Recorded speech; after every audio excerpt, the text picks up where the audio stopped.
All right, good evening. This is Rusty with Vignettes, and tonight I have JP coming back for round two. How you doing? I'm good. How about you? Good, good. Having a good night. I love the spring. I am a spring and summer person. Same. I like, I was born like to quote the awful TV show that lots of people hate, Game of Thrones. I was born during the long summer. So I'm a child of summer. And it's just more hopeful. Spring is just more colorful, more beautiful. And what better topic than Star Wars to discuss on a spring evening? So I wanted to get you on here because we both enjoy and grew up with Star Wars. And so you need to have somebody that actually liked it and that isn't like gonna deconstruct it or do something weird to it to talk about it. But I'm gonna do weird stuff to it, but it's gonna be out of liking it, not hating it or critiquing it necessarily so much. Like I tend to, when I review movies, I don't think I've done a single thing that I didn't like because I don't think there's any value to. There's not a lot of value in critiquing it for critique's sake. I like to just talk about it and like what you liked about. Of course, there are things that in any movie or TV show that anybody's gonna could nitpick or find problems with or whatever. But it's like what I'm talking about when you read if you read any movie reviews. I'm just thinking of like I have this image of like Amazon reviews, and you see these like just giant reviews of things, and they're just trashing it like on IMDb or or whatever. And I'm like, who does that? Like, who goes, I'm going to write a 2-page, fucking review of a movie about how I hate it, It's like, dude, find something to do. But having said that, okay, so let's start. I thought like a good way to be is like maybe just tell me about a little bit about like how you got into Star Wars, like roughly like how old were you and and that type of thing. As a kid, I saw it on VHS. Awesome. All 3 of them. Did you have the THX one or whatever it was called? Like where they remastered it or something? Back in the 90s they did it, I think. No, this was before. This was like right off TV, like a TV VHS recording. Like, damn, y'all. Yeah. All right. Yeah. So you got the lines, the little bad recording lines through it, maybe. and the constant sound review, rewind, fast forward. Oh yeah. It was all a part of the aesthetic. The funny part about this is that I was probably I was too young so it was in elementary school, probably 4th or 5th, 4th grade. I saw all 3 of them, 4th and 5th grade. It's kind of hard because I'm a huge Lord of the Rings nerd, so it's this whole Star Wars legendarium is kind of different to me, but it's kind of the same because a lot of those characters can line up with a lot of Lord of the Rings characters. Well, yeah, because they're playing with archetypes, one of my favorite subjects. Yeah. Right. But what was really fun is the whole Jedi mystique. Being in the martial arts. Yeah. That was just right up my alley. I mean, that was definitely like at the forefront and what I took. That's what's cool when you're a kid. Yeah. I mean, are you kidding me? It's like my whole thing as a kid was like, and you could probably find this out. There's probably an answer to it now, but back then there wasn't really. My thing was like, it seems like, okay, all the bad guys have the red lightsaber, but the good guys can have green or blue, right? Yeah. So I'm like, what's going on there? But yeah, it's like, I wanted that damn lightsaber. I knew that. But the other thing is, for me, like I basically got into it, probably about the same age, roughly probably 8 or something like that. And I remember for sure I was young enough to when I watched it, I was afraid of Darth Vader. And that was cool. That element of, fear and suspense was there, and the dark side, was alluring and all that and scary. But then, I also liked as a kid, I've always been fascinated with fantasy, um, and also science fiction. And really, basically Star Wars is a, it's a some people will call it a space opera, or you can call it like soft science fiction, or there's other terminologies for it, but it merges kind of like a futuristic fantasy, and that's kind of cool. And there's other books like that, like Dune would be another one, Mm-hmm. where it's like clearly has elements of what you would call a science fiction, right? But it's an epic, and it has Right. these fantastical elements, or this magical element to it, or this spiritual element to it. And Definitely. I find it, um, I feel like it's nice to know that there's someone that is a Christian that isn't caught up in the critique of it, like being, when you talk about the force and the type of Mm-hmm. spirituality in the movie is obviously not, it's not Christian, it's not overtly Christian or whatever, but it's, Mm-hmm. and people will get hung up on it. Like you'll have guys like I would imagine Jay Dyer would like probably think would consider it perennialism, or Oh, okay. All right. and so they'd be caught up on that instead of just accepting it, for what it is.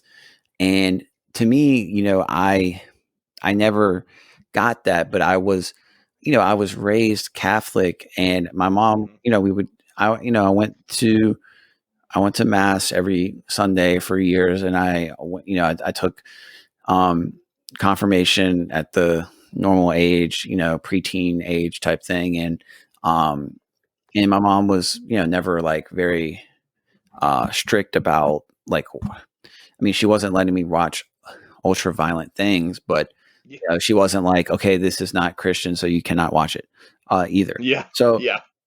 and it's like, and then people will, you can make reference, like you said, to Lord of the Rings, but Lord of the Rings and C.S. Lewis, their Christianity is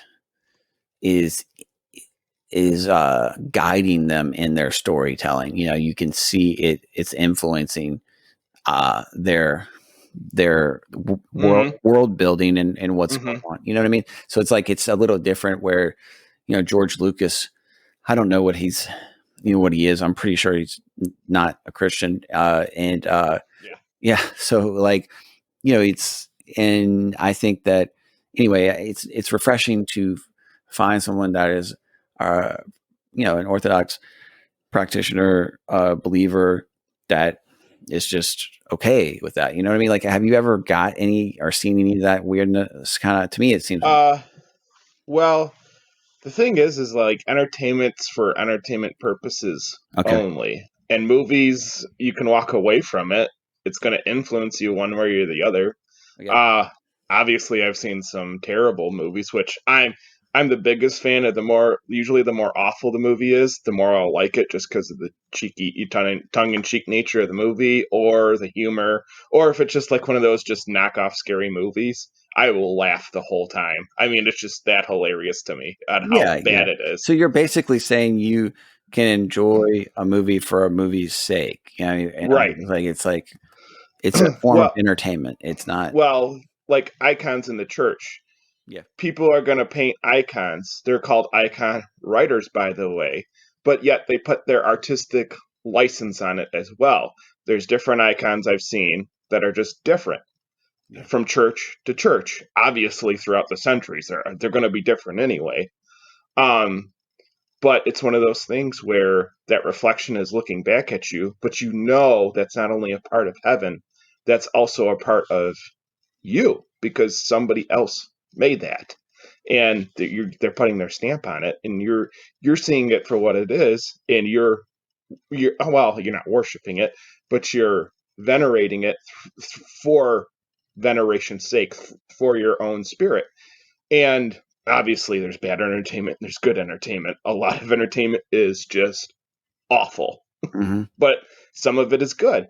And Star Wars is an original story. Yeah. And it's got a very Eastern philosophy vibe to it. It's got a very like mystical, but yet not overtly Christian. It's not overtly Christian, but it does have Christian elements to it. Do I think Dune kind of has more of it because of Paul becoming the Kwisatz Haderach, and that's obviously a little bit more along the lines of him becoming, like Jesus, paralleling with Jesus Messiah Christ. figure. Yeah, definitely a messianic figure. Where Luke is less messianic, He's a hero. he's more. Yeah. He's got the classic. Yeah, Hero's the classic. journey. Knock him when he's down. He rises back up and. Yeah, he's going through. Comes in. Yeah, he's going. To me, it's like, and you can tell this. Like, it's not like. It's not. I don't know. It's not secret or something like that. But George Lucas, he had a friendship with the mythologist Joseph Campbell, and Joseph Campbell, of course, is the guy that he wrote he wrote several books on mythologies. He was like an Arthurian legend scholar, but he also, studied ancient languages like Sanskrit, and he did all these. I mean, he has a whole thing. I mean, like you can dozen books or more on mythology, and also different, not just Western mythology, but Eastern mythology and Indian mythology and shamanic, almost like pre-civilization stuff. And he's really known for what he calls the monomyth, which is the hero's journey, and we'll get into it when we talk about A New Hope, the first film.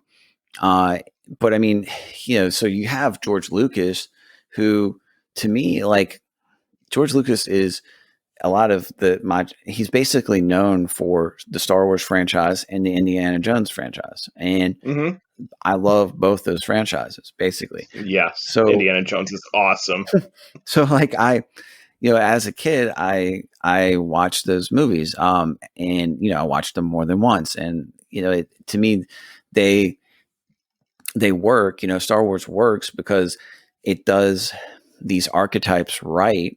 These archetype, which is kind of, even if you're just looking at, usually the person that's mostly associated with that word would be Carl Jung.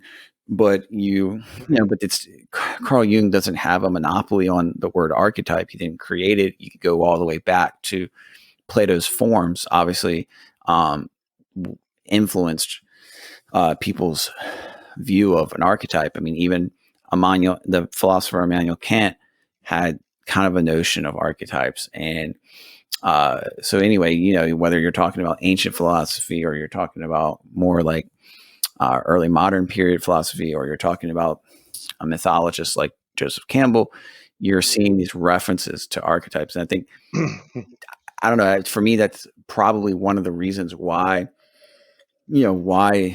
a movie like A New Hope or Empire Strikes Back works so well. There's other things that work so well is because it's the main characters are characters that are fascinating. For me, like I think as a kid, like I was more intrigued with Han Solo than anybody. Because he's like the outlaw, kind of rebel, really almost like a mercenary type guy, and he doesn't want to be, overtly compassionate or self-sacrificing, but he ultimately is, and so that's a cool arc. And I liked, when you get introduced to Yoda, it's like, come on, man, like Yoda's cool. So it's the sage. He's the sage. And you have Obi-Wan Kenobi, is the old wise man, the soul, the old soul. Yeah. So it's really playing with these archetypes. So let's get into the first one, A New Hope. Well, first, I'll just say, like, I mean, George Lucas, wrote this movie, created this movie, and it was cool. Like, I was doing a little preliminary research, and essentially, there's all types of documentaries on it and all types of minutia you can about it. But he worked on the story for a number of years before it was released in like 1977. He rewrote the screenplay several times, and Oh wow, okay. and he also had a couple friends. I think it's cool. Like two of his friends helped him with it. Like they weren't officially, and I don't think they got writing credits for it, and they don't. And then it's not like a weird thing. Like there's no like conflict or anything. It's just from what I read, like two of his friends that were like a married couple, and they were friends with him. They got together and tweaked the story a little bit here and there, leading up to 1977. So throughout the 70s. So like when you watch A New Hope, I mean, I like the fact that they use like actual, I think the reason why you can turn it on today, even if you don't necessarily have nostalgia for it or grew up with it, and why like somebody might could watch it for the first time and it still holds up, is besides it being a good story, is the it's like, of course the special effects now are just on another level, but but but people often overplay CGI, that it gets overdone. But even if you don't, it's like if you look at a movie like Blade Runner 2049, like that's just an awesome atmospheric movie. But in Star Wars, they're using like real models. They spend all this time stop motion animation, which is a dead art too. Yeah, and like it's like all the stuff that like Chewbacca had to like his whole get up, and like I don't know, I'm trying to think of the things in New Hope, like the Death Star, the models for the air, the aircraft or the spaceships and stuff like that. But I also thought it was a neat aesthetic, and this is kind of strange, but whenever like they did the cut scene, which it's iconic too, and then they went to a planet or the scene, and they always entered it with orchestral music, and I always thought it was like, orchestral music, that's such a strange thing to pick for a movie about space. Like it's just, but it's epic sounding, obviously. Yeah. But it's just, why you pick archaic instruments to be futuristic? Which would be, yeah. You would think it'd be like techno or something. Yeah. Exactly. Like Blade Runner, where you had like, or Blade Runner 2049, where it was just synths just going off and just like, and it just sounded dark and damning or bright and happy, kind of. But it was a good soundtrack, but a different take on it for sure. Yeah, that's a good point. And I think it adds to the kind of high drama of the movie. It gets the blood pumping when the credits roll, with the the text. Yeah, like when you see the introduction of what's going on, it's like, okay, damn, we're getting into something epic here. And like you see, like, and there's little things like when you see like, I mean, of course we're not going to talk about every little scene, but just to be kind of to introduce it. I mean, like you see, like he's a moisture farmer, he's on this barren planet, Tatooine, and it's like, he's living with his uncle and aunt and uncle. Yep. Yeah. So they're like these farmers, and it's like they're moisture farmers, and he's like this young man, probably supposed to be, I don't know, like 18 probably, and or somewhere around that. And then, it's like he has like a little, you can tell he's just kind of over being, stuck on the farm, it's like they like the monotony of just doing regular day work every, day after day. And you can see he has this kind of thirst thirst for adventure and are just leaving, and he kind of wants. They make reference to like him, like he knows what's going on. It's not like he's completely like oblivious to the empire and the rebellion and stuff like that. You know, he hears about it. I think some of his friends are engaged with it. Like later on, like the pilots at the end, like he knows like one of them, like Wedge or whatever the hell his name is, some weird name. Like there's like two pilots that you get really quickly introduced before they jump on um their aircraft, and people are gonna like be like, you don't know the name of the X-wing or whatever the hell it's called, you know, like Oh yeah, yeah, you know, the the X-Wings different, are sweet though. yeah, like and that's what's cool too, is like the kind of differentiation between the Empire stuff and the Rebellion stuff, right? Like Yeah. how their get up is. But before we get into that, I mean, what it so in the beginning, like when he, you know, he essentially is they're gonna buy some droids, right, from those Yep. what are those creatures called, like those they walk around in robes, like in those brown robes, and they don't really talk, they like kind of make weird noises. Screech and Yeah, they're like trolls. plenty of memes have been made about them. The sand, they're basically, I mean, they call them the sand people. Oh, okay. Yeah, and it's like, you know, you can't really see their face, it's like blacked out. And I don't know if did you read any Jawas. Those are Jawas. Jawas, okay. Did you read any of the like books or comic books like in the universe at all? One of my friends was really into the books for a while, and he would always tell me Leia is his favorite character, and he would always tell me he was just obsessed with the whole like Leia's Journey series and stuff. Okay. And would always give me updates on just how it was going. Awesome. Like when you were kids, basically middle school or something. Yeah, that was more so middle school into high school. Okay. Yeah, when basically I read there was these comic, I mean there's, like I said, there's a whole you know franchise, you know, all types of merchandise of course, but there's also these comic books, and they have, I was into the Old Republic, which was like supposed to take place like apparently like I think 1,000 years before the time of the movie, so it was like ancient times basically, but ironically it was still futuristic because they're flying through space, you know, hyperspeed or whatever, like yeah. So it's like, damn man, these people had this for how long before we I just had a Spaceballs moment. Ludicrous speed.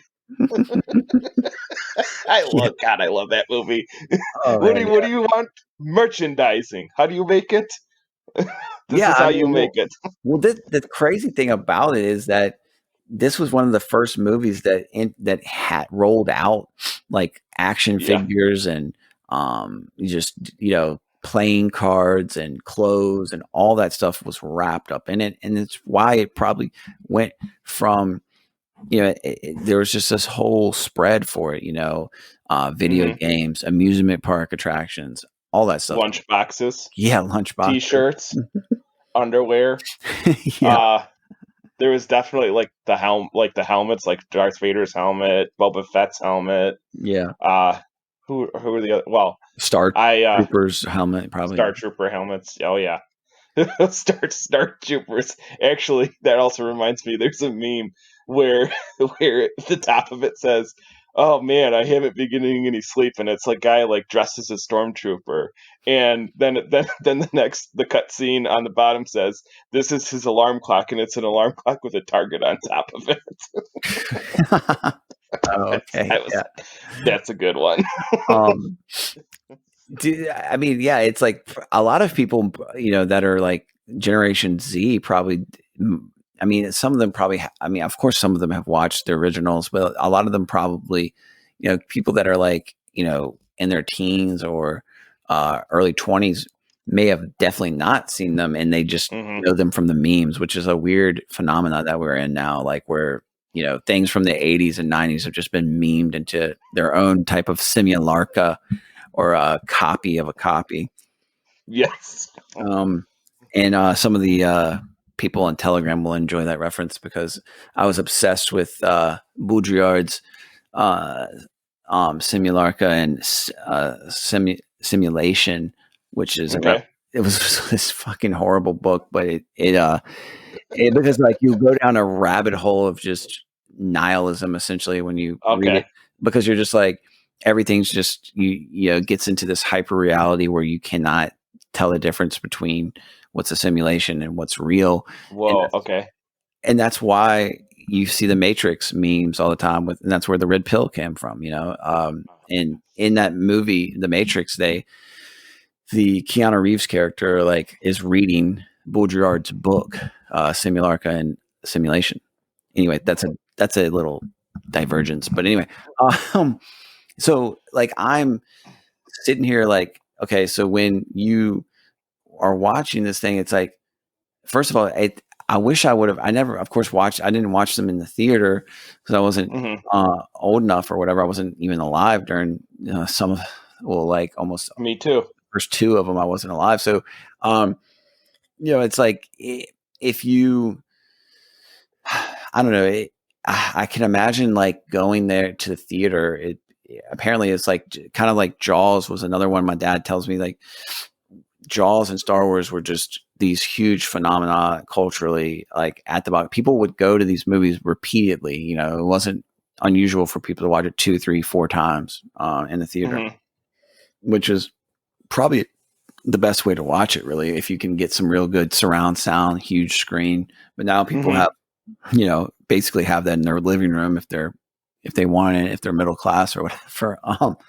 Yeah, you get your 60-inch fucking LED TV or whatever, HD, 4K, Ultra, whatever the hell it's called. It's the wraparound. Yeah, it's just absurd. But be that as it may, I mean, when you watch it, it's like you're caught up in this world. You're submerged into this thing. I think it does a good job of kind of making things interesting. Even the little details, like when he buys the droid, and he's kind of, you know, it's like going in there in the garage essentially to mess with R2D2 and C3PO. To me, like I remember as a kid just being annoyed with C3PO and like really liking R2D2. I don't know about you. Like, did you have a preference? They are the quintessential old married couple of the series. Like, I feel like R2 is just always getting into mischief, and C3PO is always lecturing him after he gets out of that mischief. But then C3PO gets into the mischief too, doesn't know how to handle it, but it doesn't even matter because R2D2 is going to get a lecture about it anyway after it's all over with. So it doesn't matter.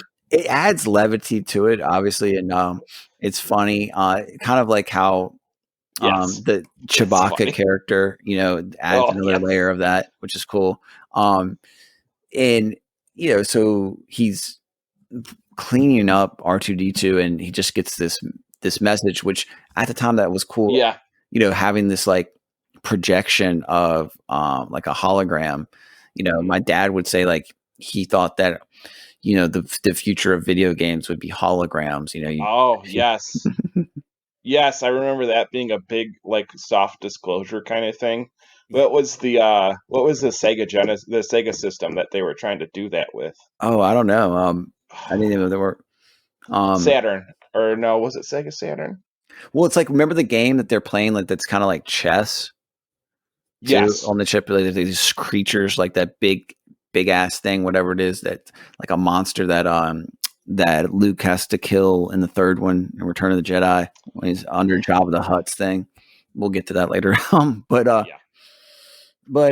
So yeah, I mean, when he's doing that, he gets this message from Princess Leia. I don't even know if she says who she is. They don't, and she's just like, "Help me, Obi-Wan Kenobi, your only hope." And he's like, "Wait a minute, play that back," you know, because it kind of goes away because it was like a glitch, right? I guess he wasn't supposed to play that. It was for Obi-Wan. So I don't know if we really even know if R2D2 did that on purpose or if it was a mistake, you know? Oh yeah, he was. Yeah, I remember Luke was just cleaning R2D2, and all of a sudden, like, he flipped a switch, and bam. So we get this kind of mystery message, and this is what sets up the whole adventure, really. Right. And you know, so he spends time, kind of when he meets Obi-Wan Kenobi, he's looking for Obi-Wan because of this message, and he gets in trouble really quick with those like bandits, those creatures that are in the desert, and he almost gets killed, but Obi-Wan saves him, and he's in the like basically in a cave essentially, like Obi-Wan, Mm-hmm. a hermit, hiding out, and you kind of learn. So like in the sequels and stuff, you learn more about why Obi-Wan's hiding, but in the original movie, and I'll just kind of stick to the movie as we do it, like you don't really know really why Obi-Wan's there, why he's hiding out, but he's in robes, and he kind of talks about the old days and being a Jedi, and he kind of gets the lightsaber, and he says like essentially like this was his dad's and he would want him to have it, right? And he has that line where he's like, it's not as clunky or it's more regal than a blaster, it was for a more refined time. Yes. So, yeah, you always called people with blasters like barbarians or uncivilized. Yeah, it's like it was for a more civilized time, maybe was the line that he said, something like that, which is true. And it kind of definitely, the whole Jedi mystique, it has a very kind of samurai tone to it. Oh yeah, which is intentional, obviously, but there is, and he kind of, I think that's when he talks about the Force for the first time, very briefly, kind of just says, I think something to the effect of, it's essentially an energy that is everywhere, and kind of governs the cosmos and the universe, and it gets a little bit by little bit, you learn more about the Force, which I think is cool. They don't just, it's like the newer Star Wars movies beat you over the head with all the different that the Force can do, right? And the sequels and stuff like that. It's like, whoa, it's really all out there. But in the original trilogy, it's more reserved. You get more and more of it as the films go along, but it's not like, it's kind of like Game of Thrones, where I don't know if you've seen any of that, but like they don't roll out the magic right away. You get a little bit of it. Well, the strange part too is like you said, that with the newer movies, they just want to beat you over the head with stuff. And that's just it, where it's like there's no development to the story. There's no struggle, because I remember, like, even in the second movie, Luke did not have mastery of the Force. He wasn't even there yet. He was still struggling with it. And yet another cave scene where, and this might be jumping ahead a little bit, but one of the iconic cave scenes when he was almost eaten by, I guess you could call it a space yeti, and he was hung up upside down. Yeah. And couldn't quite get the lightsaber out of it. Right when the Yeti was coming after him, boom, lightsaber out, boom, got him. Yeah, it makes it more dramatic. It makes it more profound, and it's probably more like how a Jedi would develop. And he also just didn't have the tutelage. Like if you go back into the Star Wars lore or legendarium or whatever you want to call it, like these guys would be groomed from childhood through adulthood on how to harness the Force and how to fight with a lightsaber. And basically, it's kind of funny because Luke gets like a crash course in this stuff, and he cobbles it together pretty proficiently because he's so naturally talented with it. It's something about his bloodline itself has more Force capabilities than the average person. And with I don't even want to talk about the episode 8, that came out in 2017, where the girl just basically, is an badass ninja right out the gate, somehow. The Force Awakens. Mm-hmm. That was I watched it. That was the only one out of the new ones I've watched. Well, the newer ones. Yeah, exactly. I know what you mean. The last I three. will. I do think ugh. I do think we should talk about Rogue One at some point. But yeah, we can throw that in there. I think Rogue One was the only newer one that is good. I tapped out after The Force Awakens, so I don't even know what the other ones are like. But I can imagine they're awful. But Rogue One was definitely worth it. I think it did justice. And it was a sequel. I mean, not a sequel. It was a prequel. So it kind of Rogue One, I think happens in between. I believe it happens in between episode 3, or I mean, it happens in between. Yeah, it happens in between A New Hope and Empire Strikes Back. Oh, okay, so one. Okay, gotcha. Yeah, okay, but anyway, like, in A New Hope, I mean, you have Luke finding out about Obi-Wan Kenobi. You have him. They're gonna try to, R2-D2 shows him the message, like the full message to Obi-Wan, and then things start rolling from there. And it's kind of the his family, right? His whole farm gets attacked, and so he doesn't even have, the family is like wiped out, so he doesn't have that holding him back. That's kind of a little bit like, tragically, they, I guess the stormtroopers or the Empire send like a death squad out and wipe that family out.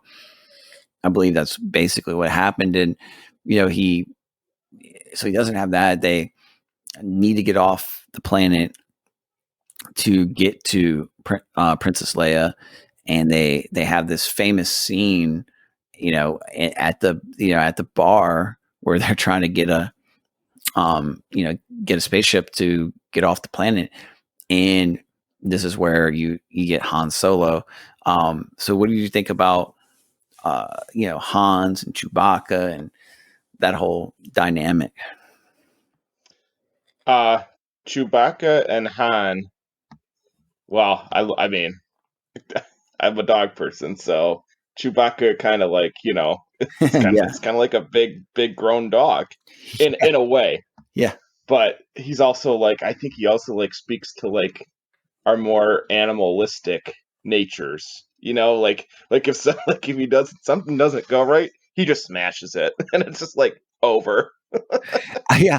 But he's also, he's like, exactly, he speaks to our like more animalistic nature, but he also is like good with mechanics, like he can actually, the hell was that? He can actually fix the damn he can fix the ship, like if something's wrong. Yeah. So what part of A New Hope is like your I don't know, if you want to say like the scene or a scene, I mean, you don't have to just boil it down to one, but just like, what's one scene that you liked a lot?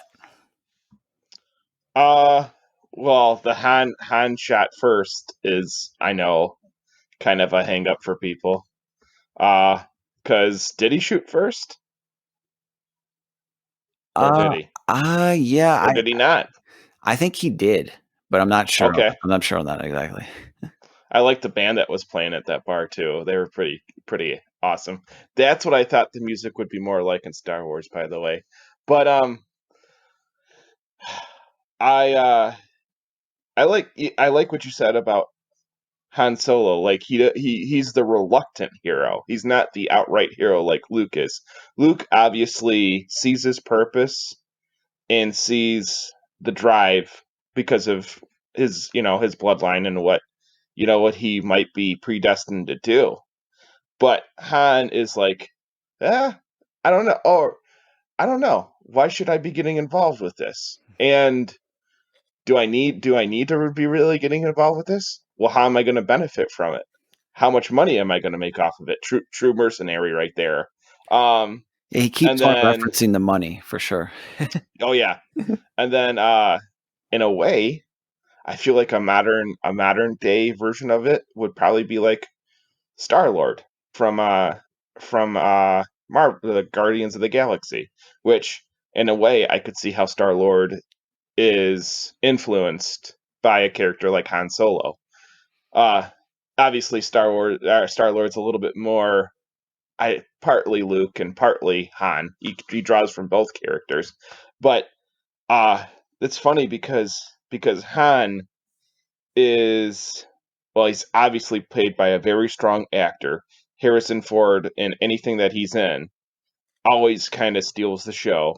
I mean, even when he was old and I saw Air Force One and I'm like, wait a minute. I'm like, what the hell is what is this movie even about? He's the president? Con Air was so much better. But then I'm like, he starts like in Air Force One, he starts kicking people's asses, and I'm like, all right, he's doing it again. I'm like, he's like, it's just one of those things where it's just like, what's gonna happen with Harrison Ford. You always know it's gonna kind of go that way. But even when he's gotten in his older age, I'm still like, all right, I like him. Yeah. I mean, he's still cool. He has He's still cool.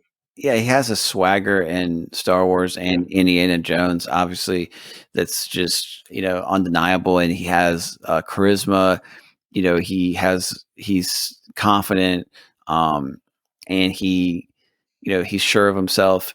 And both Mm-hmm. those characters in those two different movies have that in common with him.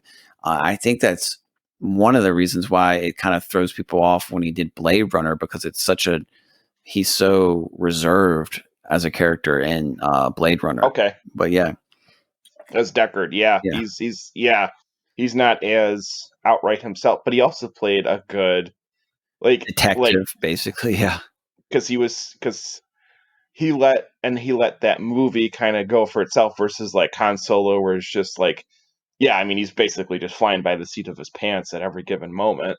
And but that's just it. You needed a guy like Han Solo, because if you were stuck in a sticky situation, yeah, boom, you're out. Like he always found a way to get out of it. yeah, Versus, like he's constantly, he has Jabba the Hutt bounty on his head that he has to worry about, from the jump, yeah, so it's like he has this kind of, I don't know, this unease about the situation at all times, because he has a price on his head. And I think that, I don't know, I also like the dynamics. Like, you can see where Luke is, pretty reverential towards Obi-Wan Kenobi even early on, and he kind of gets cheesed off when Hans dismisses Obi-Wan. And they have that scene in the Millennium Falcon when he's Luke is practicing with the lightsaber, and doing, like, deflecting the blast from the little floating robot thing that, like, shoots at it, and he is using the lightsaber, and he's like, Hans makes some, like, off remark, like, uh, the best thing, just give me a blaster, and I'll be able to handle the situation. He kind of dismissive, mm-hmm, like trying to use a lightsaber, like, as it's like archaic and silly to use a lightsaber. mm-hmm. and he also, like, doesn't, I think he even makes a reference to the Force as well, like, kind of like believing in hokey religious fairy tales Yeah, or something like that. yes. You gonna try all that I forgot what he says, but he says something like to the effect like, you're gonna try that hocus pocus stuff on me, old man. Yeah, And then and then Obi uses it, and he's like, oh, I guess he's not wrong. yeah, exactly. Uh, you know, it, and that reminds me of one of my favorite scenes in all the Star Wars is when Admiral Mahdi, basically, with this guy that's questioning Darth Vader, when Darth Vader is talking about, what they have to do, and he's like, don't try to frighten us with your sorcerous ways, Lord Vader. Your sad devotion to that ancient religion has not helped you conjure up the stolen data tapes or given you clairvoyance enough to find the rebels' hidden fort. And Darth Vader goes, I find your lack of faith disturbing. and he starts choking them with the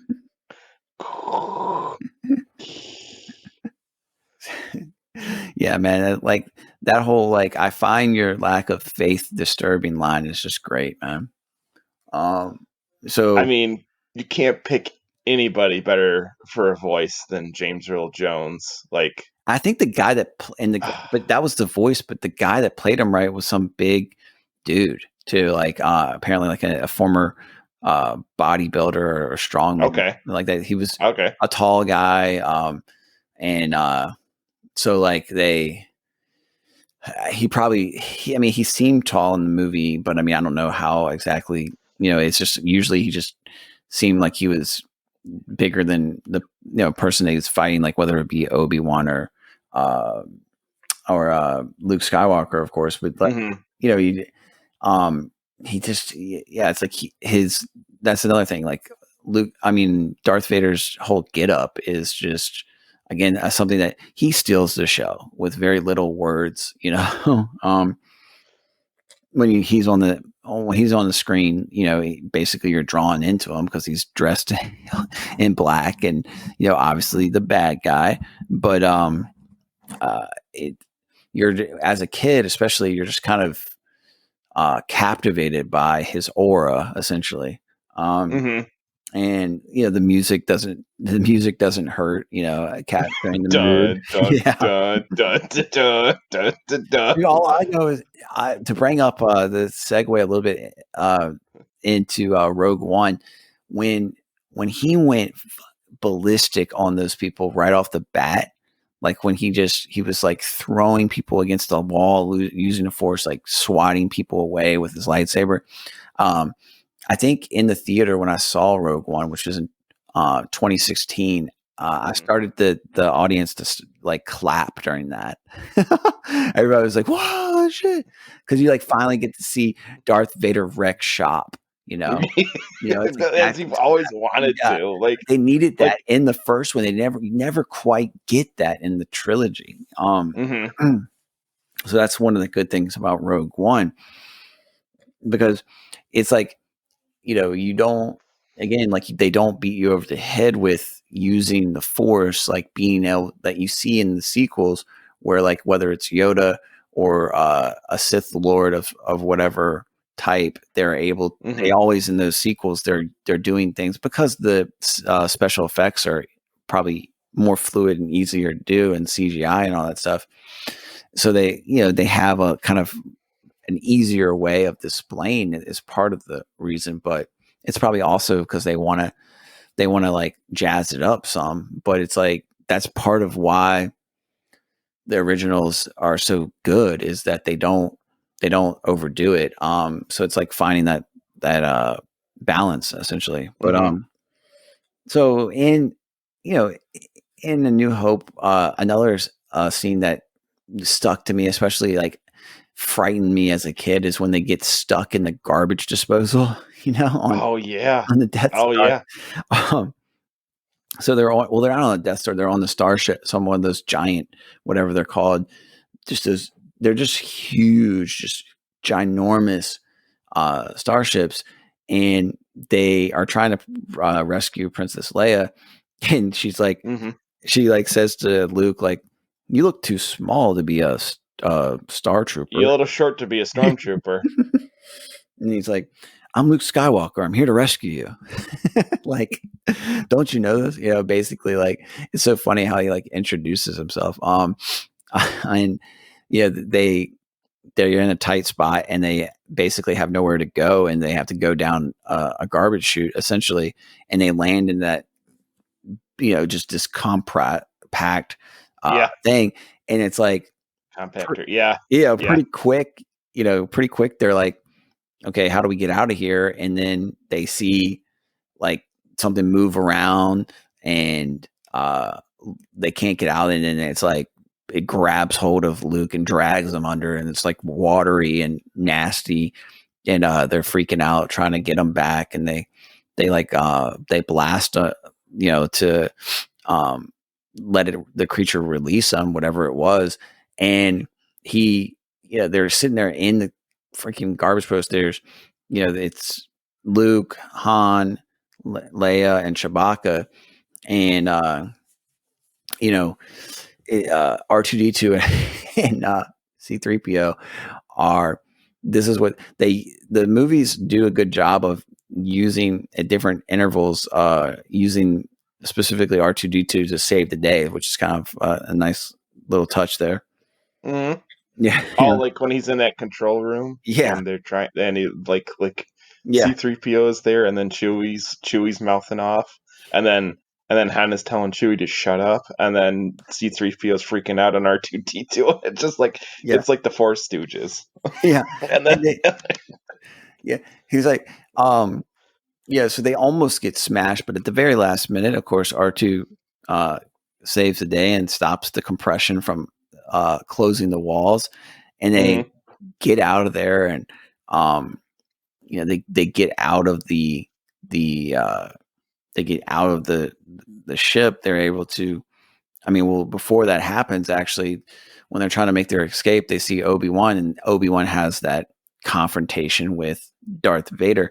Do you remember if when you first saw it, if you had any?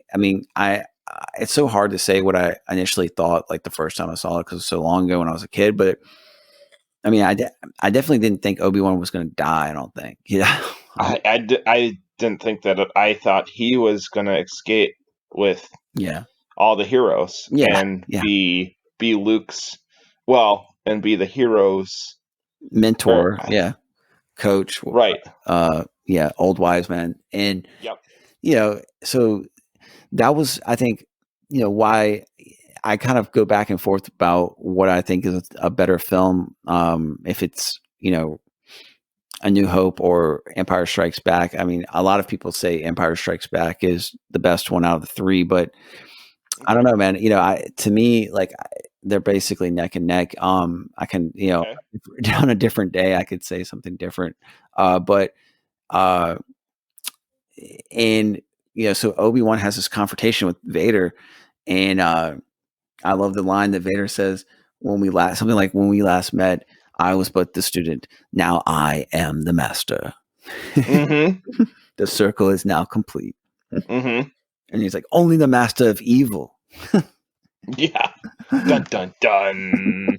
So yeah, they have a thing, and it's like Obi-Wan is basically stalling, for them to be able to get out, and he gets taken down by Darth Vader, and he says, look, like, if you kill me, I'll only grow stronger in the Force. So Force Ghost. Yeah.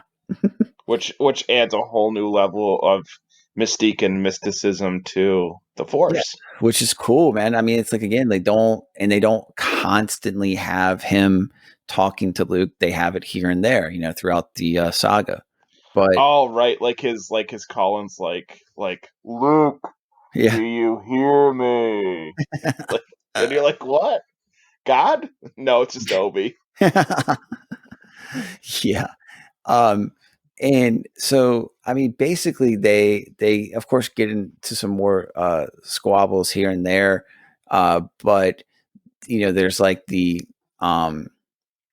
is it A New Hope where they're in the Millennium Falcon, and when they're flying around, and they're trying to get away from some smaller spaceships, and they go into like an asteroid field or something, and they go into like inside of it, you remember, and they fly around like the jagged caves and stuff, and they're trying to dodge the ships that are after them, and they just kind of hide out in this asteroid field. He's like, they won't follow us into an asteroid field, because it's too dangerous.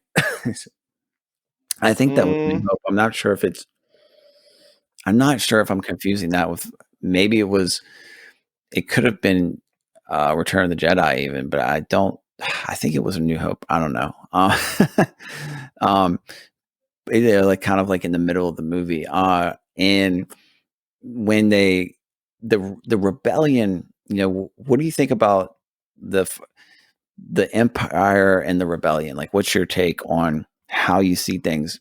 Because in the world of Star Wars, it used to be a republic, kind of like Mm-hmm. Rome used to be a republic before ancient Rome became the Roman Empire. Mm-hmm. And, so obviously the rebellion is considered the good guys, but usually people that are, I don't know, conservative or, traditional, like you would be like, rebellion is bad, Right. Yeah. So, but of course, at this time, it's like the 70s were very rebellious anyway. And America's always been, Rebellious. we've had a rebellion against Great Britain. So, I mean, look at James Dean. so yeah, I I mean, mean, there's a whole movie about that one. do you think that, I guess, does the empire to you seem pretty one-dimensionally bad, or do you see it as more nuanced than that? We talked about this a little bit before we started recording, but just curious. Yeah. So I go back to thinking about, interestingly enough, what Jordan Peterson said about chaos and order. Mm-hmm. Chaos is in the feminine. Energies, we'll go with that because I'm not saying chaos is predominantly feminine. It Mm-hmm. can be masculine. And order is masculine. It has masculine traits. It's more so in the masculine energies. Once again, it's not entirely masculine. Yeah. So, just for those people who want to, put any kind of ism Yeah. to the words I'm saying. Anyway, the thing of it is that I've always noticed this too about the Empire. There is no women. There is no women in the Empire. Oh It's shit! I didn't even all think about that. men. Yep, Yeah. it's all men. And There's the no thing of reference it, to families. There's no reference. no, Yeah. it's just you give your life to. Well, I mean, is it the state? Would you classify it as the Yeah. state I think or fair. intergalactic empire? Yeah. I mean, yeah. If you want to get a little more specific, yeah, it's some type of intergalactic, federation of some sort. Right, Yeah. So it's the government essentially, right. the Leviathan. Okay. Oh, dang. That got okay. Ooh. Obsidian on you. Okay. So it represents order, Yes, uh, for sure. in a sense, a righteous cause. In their eyes, a righteous cause. However, it's tainted, and it sets itself up for the rebellion being the good guys because of it's It's, always a Sith or a Vader, yeah, there's a the dark tyrannical side.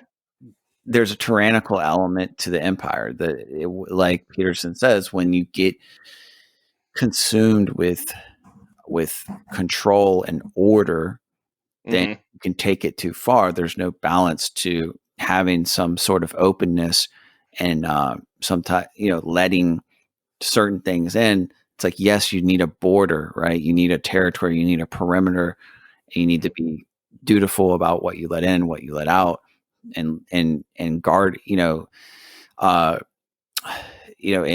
and watch out for your own garden, right? So to speak, metaphorically, like Hmm.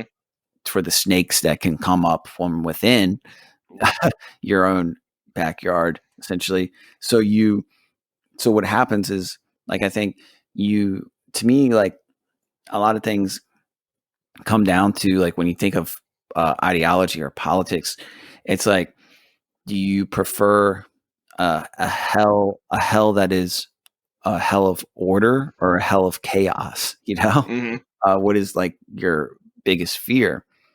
And if your biggest fear is chaos, then you'll probably be more susceptible to succumbing to tyrannical order.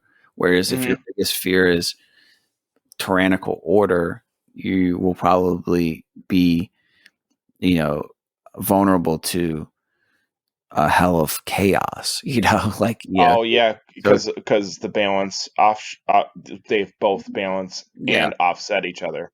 Yeah. And it's like the trick is, obviously you're never going to have well, I mean, that's again, like, not to get too political, but it segues into this story, you're dealing with intergalactic empire, you're dealing with a rebellion. It is political in a certain extent, for sure. And so it's like the rebellion is the rebellion, authentically and virtuously even rebelling, because it's not like all authority is legitimate. Some authority is illegitimate, and then in that case, it would be righteous to rebel against it. Philosophically, I mean, at least that's my take. Well, and you said it virtuously too. They are rebelling for a virtuous cause. They are rebelling for a virtuous nature. Not just to tear it down. They're not trying to tear it down, and they're not trying to be, at least not yet, utopian, necessarily, So that's it's a rebellion built out of struggle through order. Like, I feel like the rebellion struggles to gain order, but they know once they attain the order, they will strike a balance with the order and the chaos. That's what they want. Yeah. The light side, or the light side. Yes, the light side is well, and see, I keep thinking about Paul Atreides and what happened to him, and the light that came, the water of life that came into him. He was forever changed, but he was filled with terrible purpose, and out of that terrible purpose, he had visions of the jihad going from out from his planet the new planet Arrakis, and devastating the entire galaxy through his order, and death being, quadrillion-drupled in his name. And with Luke, it's tamed down a little bit. Obviously, Luke has to fight the dark side. He has to. It's like it's inevitable, even by watching the first movie. You have a feeling of what's going to happen with him. Whereas Paul Atreides is like kind of like Han Solo too. He's reluctant about it, and he knows what's going to happen. He has that prescience, where I don't think Luke does, and he doesn't. But obviously, Yoda kind of takes that. And the division of the characters when it comes to that is a little bit more balanced. They strike a little bit more of a balance, because the thing is like the rebellion that they set up, they balance it throughout the characters. Each character brings something to the table in the rebellion, versus you just have with the Empire, you just have Darth Vader.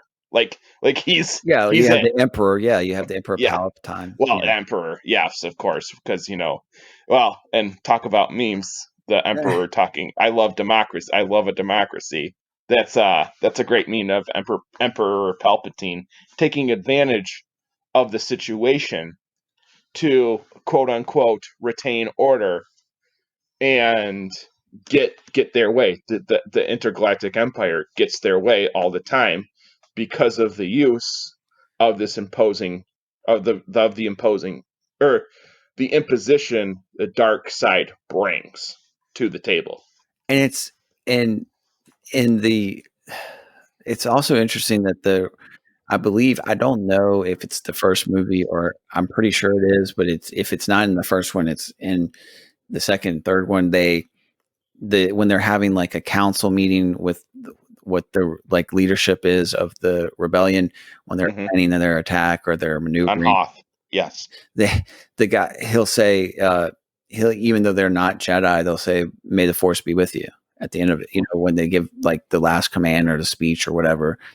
And so it's like the rebellion still, at least ostensibly, harkens back to this type of notion. Whereas with the Empire, you have the Emperor, that is a Sith Lord, that is a dark side thing. And, in that legendarium, the Sith Lord always has a pupil or an underling or a protege. This would be Darth Vader in this case, in this time in history in it.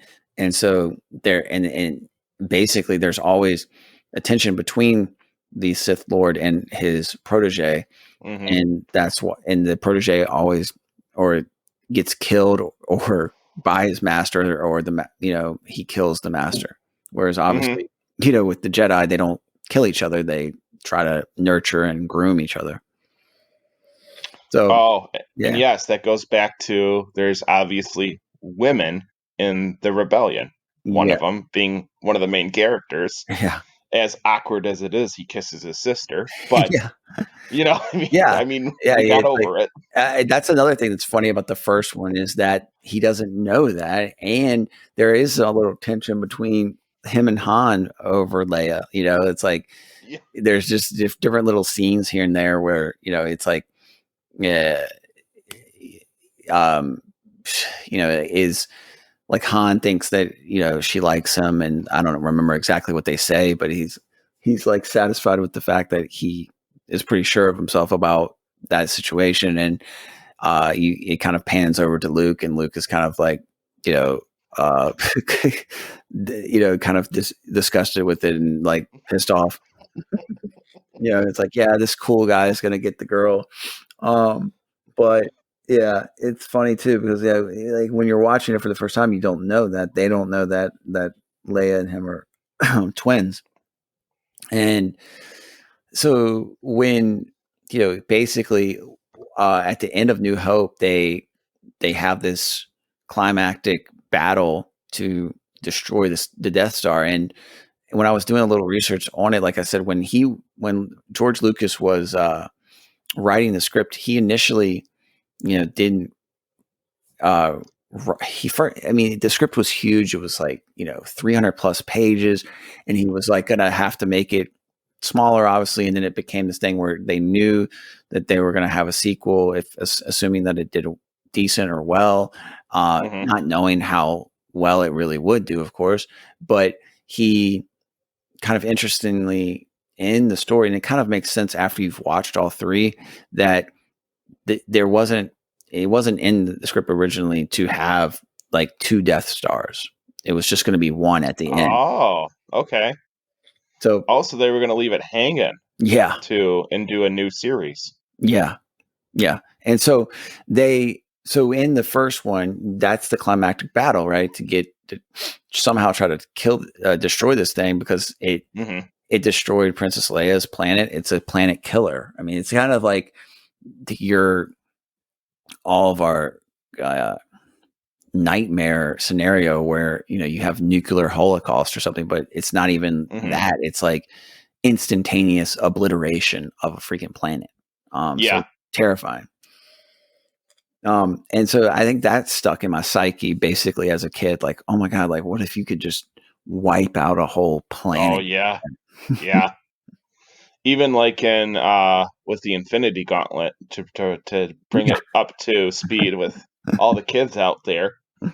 You just gotta of the finger, and 50% of the world or of the entire universe is gone. Yeah. So it's like that type of destruction plays upon our kind of primordial fears, and being written in the 70s, it was very much in the Cold War and very much a threat, with the Soviet Union and America, with nuclear holocaust. Oh, okay. Yeah. Okay. I can see where you're going with that. And the funny thing is like you brought up Jay and his perennialism. Yeah. He has a whole thing about the KGB and the CIA and that whole thing. That was one of his cooler talks. It was definitely one of his shorter ones because God knows he can go on for a while. But yeah, he's at his best when he talks about, I think, Hollywood in general, but also when he talks about the, for lack of a better word, the oligarchs or the elites and their nefarious designs. But anyway, yeah. Oh yeah, because he's so. Yeah, I think like that's his like hobby. Like he's like so into it, and you can tell how much passion he has for it. What's that? He has a whole series on that. I can't think of that book's name. It's Tragedy and Hope or something like that. It's this. Oh yes. Huge tome of a book that talks about basically how things are the way they are behind the scenes politically, and how the world works essentially to this guy's view. And that's what Dyer probably does his best is explaining that, but also, of course, talking about the kind of esoteric elements of Hollywood. But anyway, yes, and with that, like I can see where you're going with where we're going with this, because you brought up perennialism, and I mhm. feel like a lot of nostalgia, in especially in the American culture, is attached to some kind of like perennial period. Like it's kind of like that thing where, oh, remember when? And then instantaneously, like your mind goes back to that time period. And you remember like putting the tape into the not the tape. You remember putting the VHS tape into the what do you call it? I don't even VCR. know what you call it. VCR. God bless it. That's what it is. I couldn't even see. I couldn't even remember the name of the thing.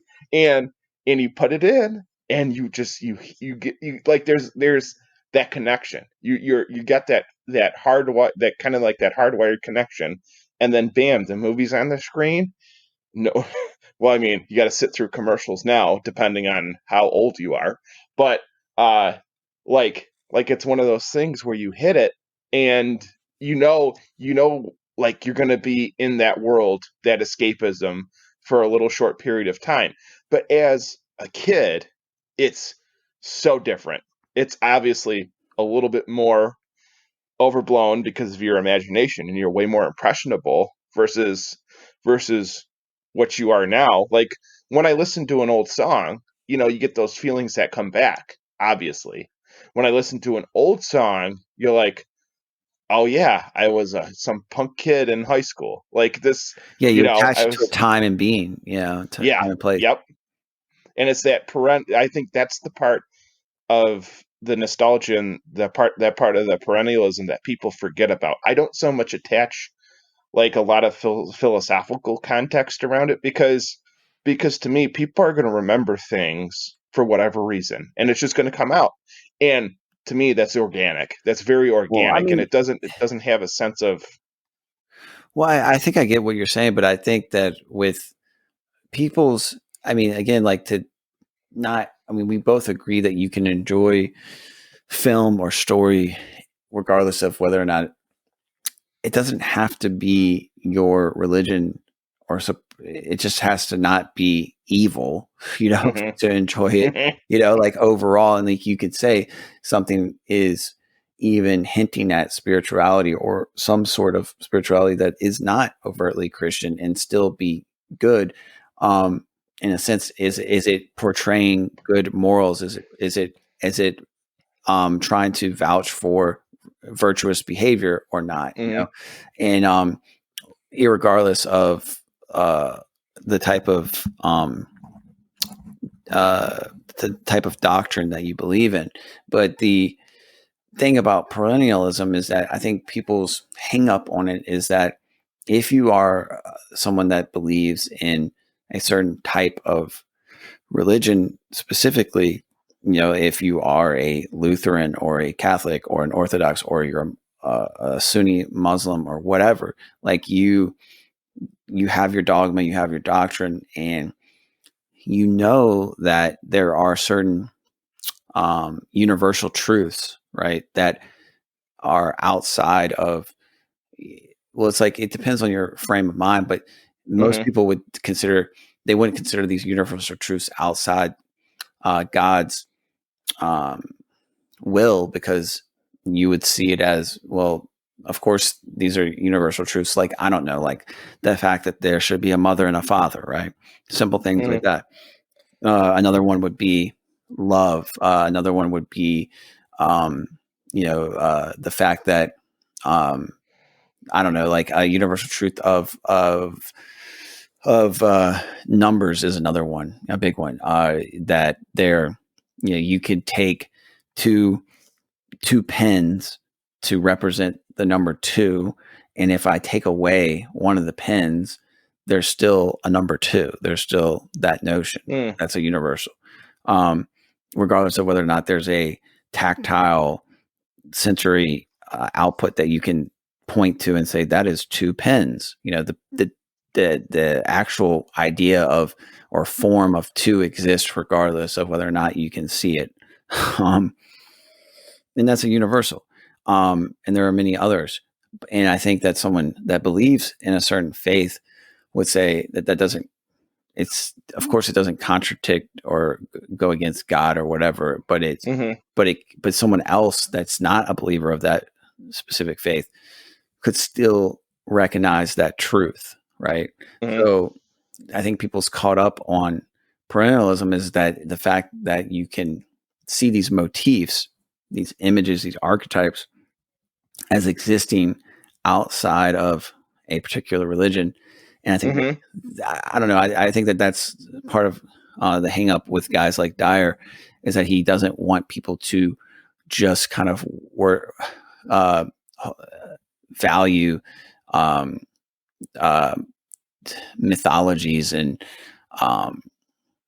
ways of life and truths, you know, with a, I guess, a capital T without seeing it through the lens of orthodoxy or Christianity, broadly speaking, you know, because then you kind of will potentially wander around aimlessly searching for and identifying these truths without the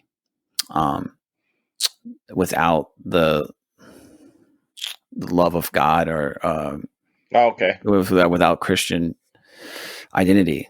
I don't know. You know, I think that's his hang up, basically. This kind of makes me think too, because think about the dynamic between Palpatine and Vader. Palpatine tries to be God, but Vader also wants to be God.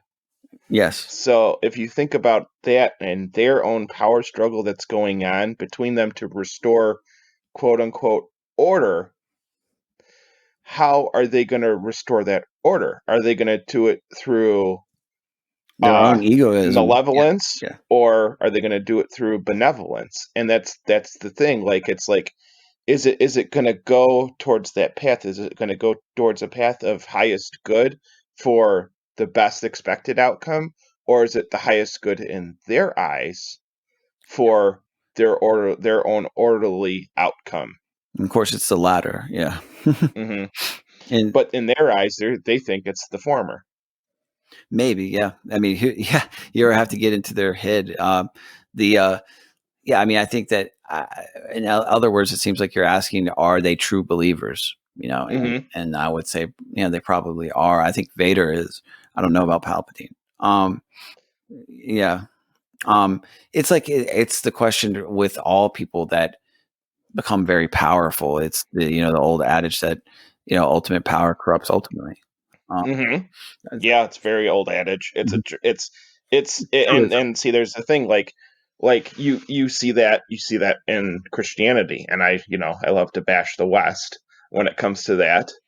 But I mean, look at all those Baptist preachers preaching about the Word of God, but then 2 hours later they're getting in their private jet and flying to wherever, and probably lots of drugs and booze and unvirtuous behavior, probably. Yeah. Yes, possibly ladies. I don't know. It depends of what they're into, but it's hypocrisy, basically, right? And nobody likes a hypocrite, even though we all are hypocrites to one degree or another. It's trying to rein it in. It's like, are you actively looking at yourself in the mirror and saying, like, how much bullshit are you spewing today, and can you please stop? No, I will not stop. I'm rebellious. Yeah. So, I mean, we got kind of waxed poetic there about some philosophical and political stuff, but it is related to this tension in the saga, in the trilogy, for sure, because the whole time, basically you have Vader trying to woo Luke Skywalker over to the dark side, and that is plain. He's wrestling with that to one degree or another. And the comic books actually play with that idea a lot.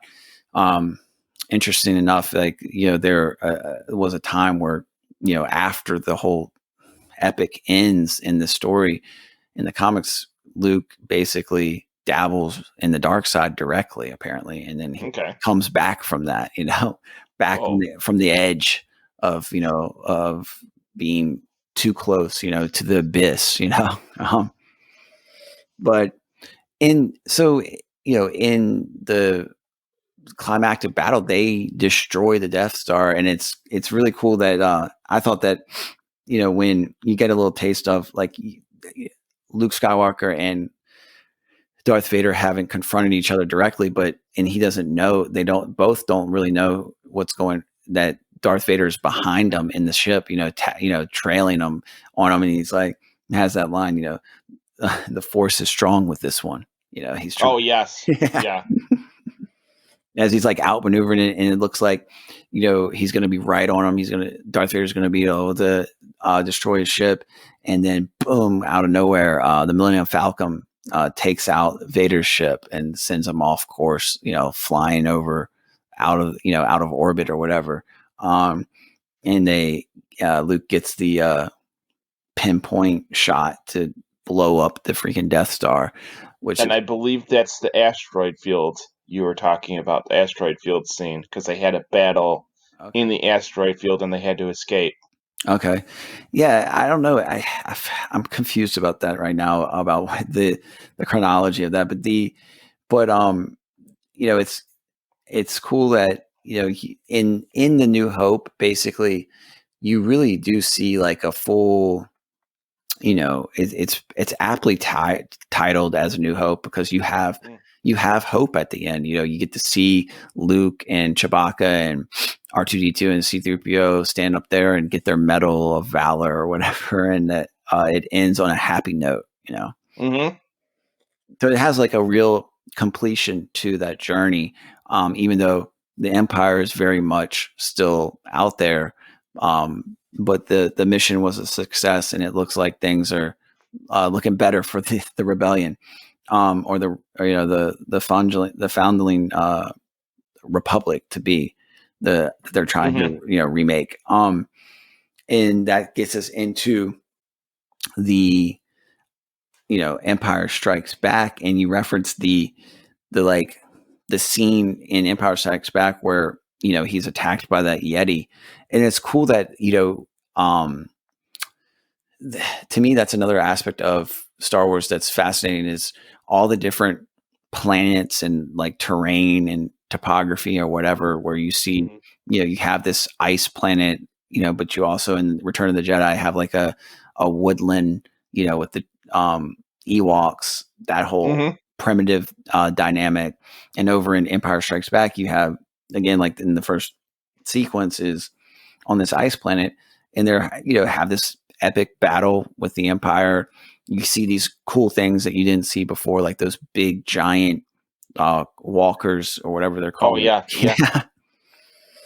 I thought that whole sequence was cool. Like you get to see a land battle, like, because you really hadn't seen up until that point. Everything had been in outer space. Yeah.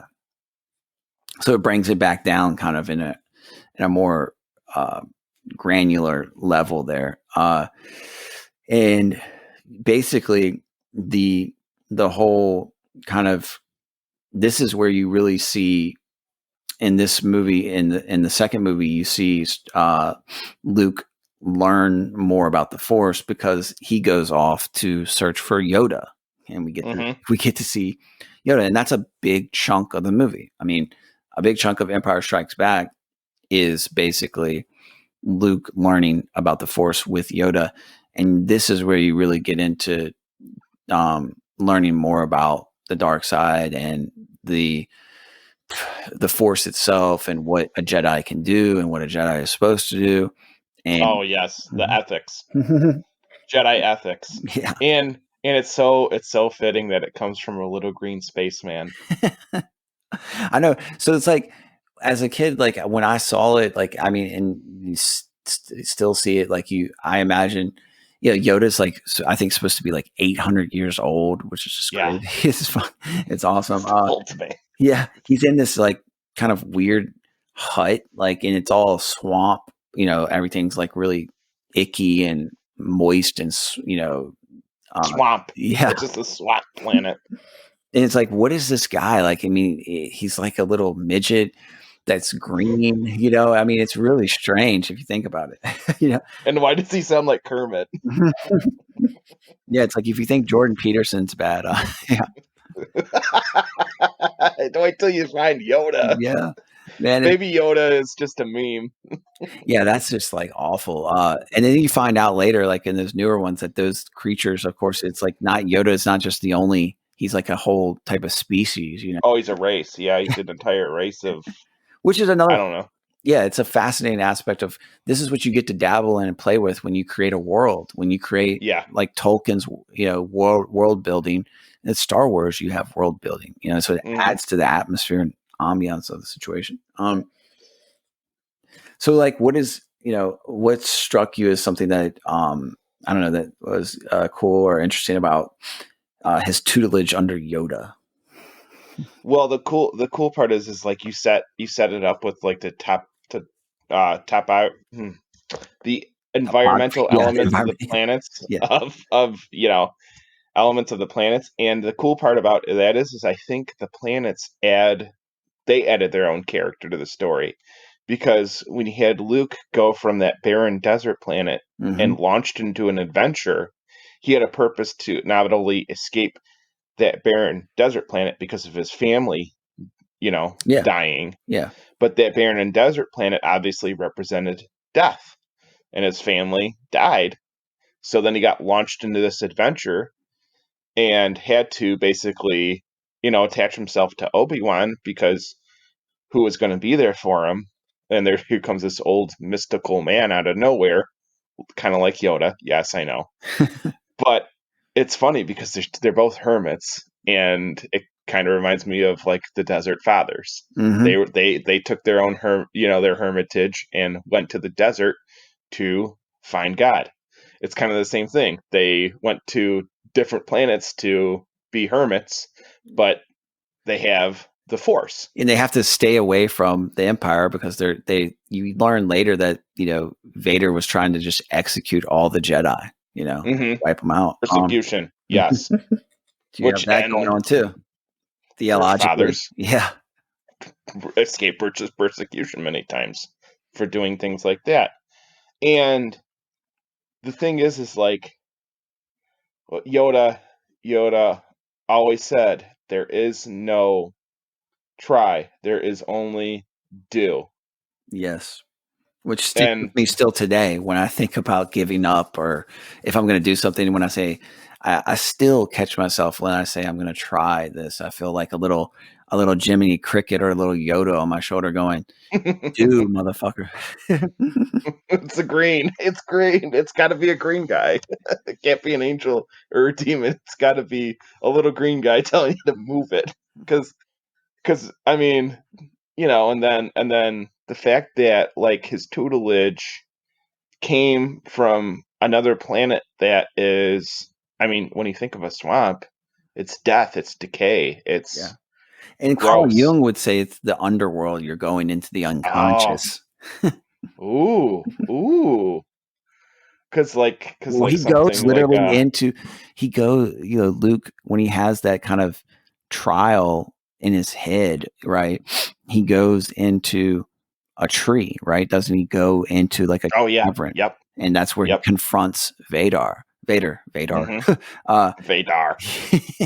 And like Spaceballs or something. So, but he has this confrontation, and he has it. That's very symbolic that he has it in a tree, in a dark place, in a swamp, surrounded by a swamp. You know, that's where your unconscious would be at, metaphorically, to people like Carl Jung and psychoanalyst. So I mean, Yoda has a bunch of good quotes in this movie, but one of the ones that stuck with me is like, he said something like, "Luminous beings are we, not this crude matter." You know, so that's a good one. He's making reference that there's more to life and more to being than, you know, just what you can see and feel and touch. Of course, he's, you know, referencing like basically their soul and the Force. There's a transcendent nature, and there's a push and a pull, a yin and a yang, Yeah. Yeah. or the There's a force is lot of kind that. of Yeah, like we it's haven't like said, I mean, I think one of the biggest analogies there is, like you said, the yin and the yang is, like you made reference to the Eastern mysticism that permeates the oh series. yeah. And that is, I think, illustrated by the fact that there's this duality to the force. Well, if you think about it too, there's always in almost every Asian story or proverb or something of that nature, there's always that old ancient Chinese secret. Why is it old and why is it a secret? Yeah. Not necessarily, it doesn't have to be Chinese, Yeah, it's but hidden. kind of Yeah, it's it's hidden. It's it's like esoteric. yeah, exactly. It's esoteric. And there's just that mystique to, and you said Jedi are like the samurai. They do have an order and a code to them in and of themselves. And I think that is what kind of holds the rebellion together. They're like a warrior monk class, really. Right. I mean, Right. they could also be analogous to the Knights Templar or the Hospitallers. Ooh, okay. In some ways, I think. Because they have a structure, they have an order, they have to follow ethics, protocols, they have to know things because that's the other part of it.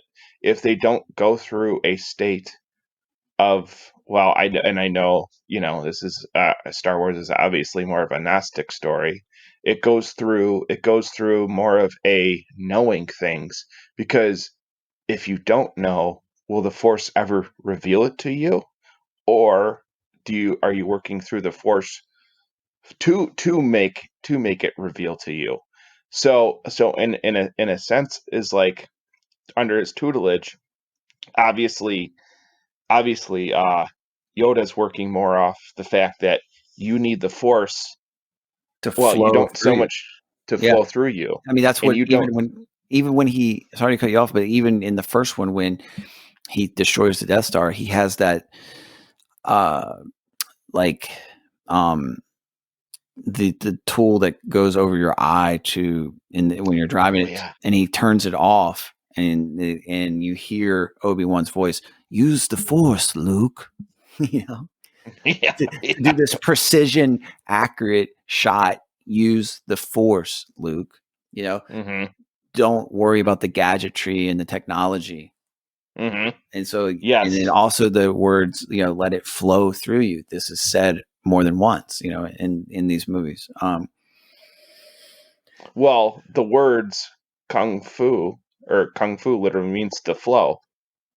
Yeah, I mean, and it's very like, and then the old Bruce Lee quote, like, "Be like water." Mm. That seems fitting to the Force in a lot of ways. Because the Force is that object. Like you can obviously touch water is matter, Yeah, but you, in a sense, you water can, is absolutely formless. yes, because you can put it in a glass and it becomes the glass, or you can have it in the ocean, and it's the ocean, or you can have it, whatever, you can have it in your sink and your pipes, and it takes the form of whatever you morph it into, really. But really, like, and see, But this it's is still where, like, water. Yeah, yeah, but obviously with the Jedi, the honor, respect, discipline, self-control, and indomitable spirit are all their highest orders on the light, on yeah, the they're on the all, light side. yeah, they're virtuous. All their value are, yeah. It's like they don't, again, it's like the rebellion has these elements of order within them, and it's Hmm. personified in a lot of ways with, of course, people that are Jedi like Luke and Obi-Wan and Yoda, helping the rebellion. And these guys are very disciplined, like you said. It's not like some just crazy, we're going to be pirates and, or just outlaws and fight the empire Hmm. without any type of roadmap or any type of, um, structure to it. It definitely does have the Jedi. They're like, even the Empire, and people will talk about it as an ancient religion, like I said, or they'll talk about it like a clerical order almost. So yeah, it's interesting. And I think there's another quote where Yoda says, because Luke is basically like, I don't know if he was talking about Obi-Wan or his father. He was saying like Obi-Wan said he was a great pilot, and in the Clone Wars he was a great warrior or something like that. And Yoda goes, "Wars not make one great." Oh, okay. Yeah. So wow. that is also that's kind of that's the thing that Christians can get behind, and it's certainly something that you could imagine like a Taoist monk saying or something. Yes. So yeah, like, what is your purpose to fight? Why are you even fighting in the first place? Exactly.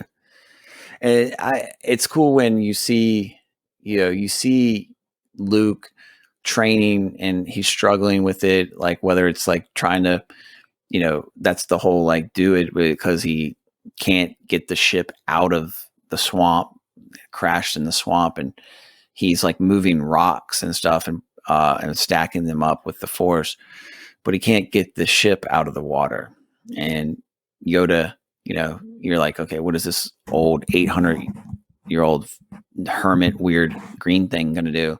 Well, he's going to move that damn ship out of the water with the Force. Yeah, because he's got to get out. He's got to get out of the unconsciousness, as you said, the swamp of Tartarus into, I don't even know what that planet's called. Yeah, I don't even know either. If you want to look it they up. don't even really make mention of it. Yeah, I'm sure there's Spurgs out there that know it. But there definitely probably is. They're like, damn it, don't you know this? But no, I don't. I know the essence of things, but the little details, not so much. But the thing is, Dagobah. Okay. Dagobah, yes. And so Luke, he's not done with his training, and he needs to leave because he feels that he's needed. He's sensing that Leia's in trouble or something. I don't know if it's her specifically or just his friends need him. His friends are in trouble. Yeah, and my friends need me. He keeps saying that. And there's another telling scene, and this is when we get a little bit of a foreshadow into the fact that Leia is his sister, because when he leaves, Yoda's disappointed and he's talking to the spirit of Obi-Wan Kenobi, and he's like, Obi-Wan was like, Yoda's like disappointed with them and everything, and Obi-Wan's like, well, was I any different? I was rash and stupid and whatever, and you trained me, and he's like, Luke's our only hope essentially, and he's like, Yoda goes, there is another. And he's referencing Leia, but he doesn't say that then. Oh, yeah. Yeah. And so, like, when you're watching that, it's like, you don't know who it is. Like, I think I even thought that it might be Han. I think, like, as a kid, I was like, yeah, maybe Han's the guy that knows the Force or something. But, like, I didn't think Leia. And, in Empire Strikes Back, you have, basically, this other cool character that gets introduced is Lance Caricio. What is his name? Something like that. Oh, Lando. Lando, yeah. And he has a backstory apparently with a history with Han Solo, and I think the Millennium Falcon was actually his, and he lost it in a bet or something. Yep, he lost it to Han in a bet. Yep. Which is cool. So they were like, smugglers back in the day. That's what they did. And so they're, this kind of, he even calls Han like an old pirate, essentially, which is kind of what Han Solo is in a lot of ways. Like, what's the difference between a pirate and a smuggler? And they're good at getting around the Empire, and Lando has like this settlement or something, space station type of thing. Cloud City. Yeah. he's kind of like the overseer of it, the head honcho there, but the Empire still has their tentacles everywhere in the galaxy and all the nooks and crannies. So of course they have spies and whatnot, and they invite, when Han Solo goes there, and he's thinking that he's basically just going to be talking with Lando. I don't even remember exactly why he goes there, but he goes there. Do you remember why they go there to Cloud City? Yeah. Well, number one, to escape the Empire, to kind of get away from the Empire. Yeah, just yep, it's a hideout. And it's then he thinks it's safe because it's his friend. Yeah. Yes, and then because obviously Han doesn't trust a whole lot of people, so when Han trusts somebody, he's gonna definitely put his whole thought into it, his whole heart into trusting somebody. And Lando is like that refuge, and he obviously him and Han have a history together, but they also have a history together of like having each other's backs and probably getting each other out of sticky situations over numerous periods of time. And Lando is kind of like that. He's also kind of like who am I thinking of in like a modern context?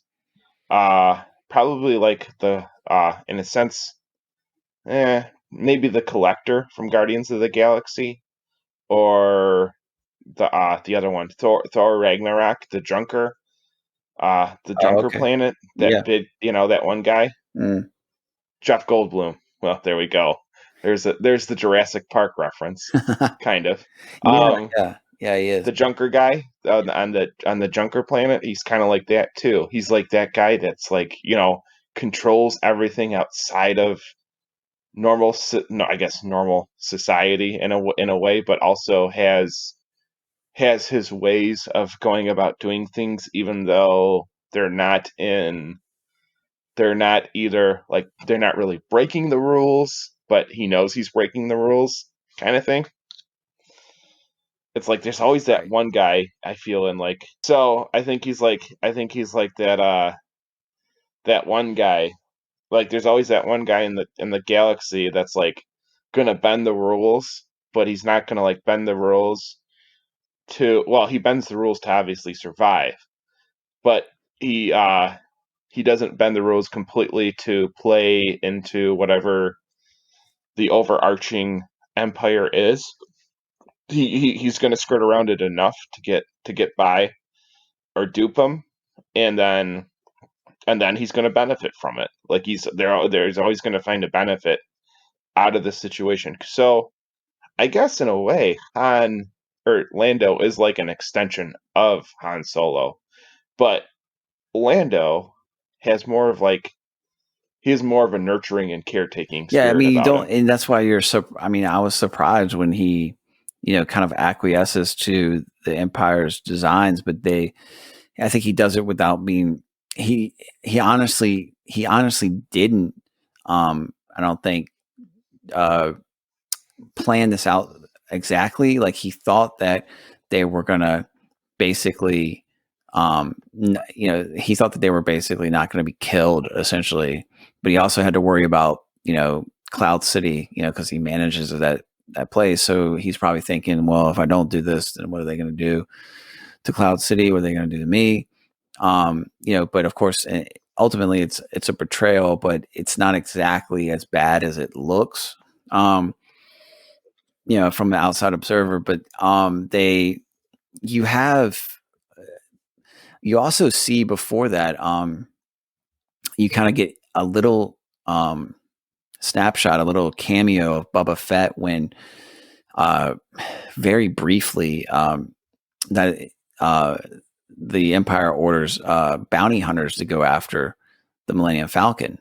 So it's a really quick scene, and it flashes to a couple bounty hunters. One of them is Boba Fett. It doesn't say anything. They're just like, find the Millennium Falcon. And he sends them off. And you see Boba Fett again on Cloud City briefly during a little exchange. but again, he doesn't really do much except for not compared to what he does. There's more of a sequence in Return of the Jedi, but the cool thing is like apparently like that whole carbonite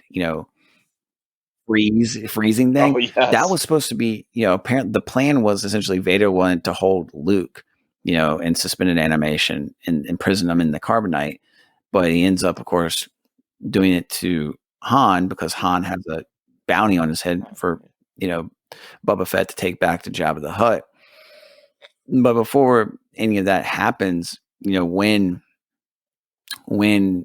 Luke leaves Dagobah, he basically, he thinks Han and Leia are in pain. He has that premonition of that something's wrong, and it's like he goes to Cloud Atlas and Cloud City. Never mind. Cloud Atlas is a kind of weird science fiction movie that's pretty decent though. Anyway, but with Tom Hanks, I think it came out like I don't know 8 years ago or something. But the basically in this thing, it's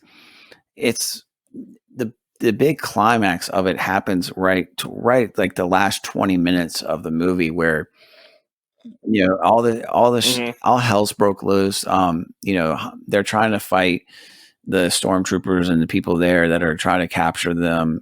So things are getting hectic, and Luke is gonna have his confrontation with Vader, and that's we get to see it. Like, I mean, this is like probably something that everybody wanted to see. It's like just chomping at the bit to see Darth Vader and Luke Skywalker have a duel with lightsabers. And they're the whole time that they're talking, Vader is trying to convince him to come over to the dark side, that he needs to use and embrace his anger, again connecting the dark side to Oh yes. Take hold of your feelings and let them control you rather than take hold of your virtues and let them guide you. He's basically trying to deconstruct what Yoda instilled on him. And he thinks because, well, I'm not going to reveal it yet, but it's, the biggest plot reveal of all time. Yeah. But who cares? He's trying to use that tension that the dark side creates to corrupt Luke absolutely. And the thing is like that there's that yin and yang perspective where obviously with the samurai, once they were without a master, they were called Ronin. They could go and they could basically go rogue, but they could go rogue and be mercenaries. I mean, for the good of their warlord, or be Ronin for just basically just chaos. Yeah, just it's for kill their own people. profit, maybe, just yeah, and for their own gain, they're just they're either psychopaths or sociopaths or just something like that. They just go off and basically become men without a state, and that's just it. Where once again, that darkness that sees through Vader's side, he obviously has a tense relationship with Palpatine, but he respects the fact that Palpatine is the Emperor, and he got there for and he a even makes reason. reference. I mean, he even makes reference that to Luke that I think he says like you were destined to to overthrow the Emperor. Rule with me. Let's join me, and we'll rule the galaxy together, basically. Well, and that's it too. I mean, you could even make a Christian argument with that, because basically things of this world are things of the devil. Things of the afterlife are things of God. So, are you going to join hands with the devil now, or are you going to be reunited with God when you pass away? And that's just it, where it's like, yeah, you could get the thrill and the evil, all your feelings and all your passion and all your festering, you could just act on your most just darkest desires and just have what you want right now and just feast off of it and just be so enthralled with it. But you're not going to see your own coming doom, your own coming Yeah. gloom. I mean, I don't mean to get all Yeah. I dark mean, about it, but and that's, he basically goes, that's when he reveals to him, right, that he is his father. And Luke doesn't want to have any of that. He's like, just can't stand the fact, or the idea that Darth Vader might be his father. And he's like, no, you killed my father. He's like, no, I am your father. And it's like, mhm. well, he struggled with that big time. Yeah. That was an identity crisis for And it's Luke, like, I mean, for because sure. you and Obi-Wan was kind of softening the story when he was initially telling him that, but he was giving him, he wasn't completely lying about it. I mean, his father, Anakin Skywalker, was a great pilot. He was a hero in the Clone Wars before, but of course that's, and then he ends up becoming, this Darth Vader character that joins the dark side. But, that's a whole cycle that he goes through. So he left out the end part of it. And, Luke is, I mean, to his credit, he's defiant to the end. He, still, he basically is beat, but he won't give up. And there's that very intense scene where he loses his hand, gets just swiped off. And he's just barely holding on, literally. And Darth Vader's just like, come with me, join me, and he won't. And he just kind of lets go and falls down, into that shaft. And I mean, it's kind of jumping ahead. That's, in a way, that's how Palpatine ends up, kicking it too, in a way. But unlike that, and when Luke falls down the shaft, he grabs hold of some little, like, it's almost like the shaft breaks, the floor bust from under him. But if I had watched that scene fairly recently, and I thought about it, like, well, it opens up, it doesn't like break. So it's like they planned to do that to let him out the shaft, to be like at the bottom of Cloud City, just hanging on literally by a thread. And he doesn't have a hand, and he's just fucking desperate. Leia and Han got away, like, right by the skin of their teeth. And Luke is there, and he basically just thinks about Leia, calls out to her for help, in his mind, using the Force. And he also, before he does that, though, he calls out for Obi-Wan, and there's no answer. And but then he calls out for Leia, and she has this thought, this premonition, if you will, that Luke needs her help and that they need to turn around and go back. And they do. And they see him there hanging on, and they scoop him up. I mean, it basically, for me, I mean, this is why I think a lot of people think that Empire Strikes Back is the better of the three films, because there's so much tense, dramatic effect, and it ends on a very kind of desperate note for the Republic, for Luke. You learn, obviously, like the big, the big reveal that Darth Vader is his father. You have the interaction with Yoda. I mean, there's a lot going on there. And I think in a lot of ways, Empire Strikes Back is usually the second part of a story in like a trilogy tends, in my eyes, to be the weaker one. But in this one, it kind of is almost, if anything, as good or better than the first one. And I think that if I like kind of compare it to the Lord of the Rings movies, in my eyes, like, the second one wasn't as good, Yeah. The Two Towers.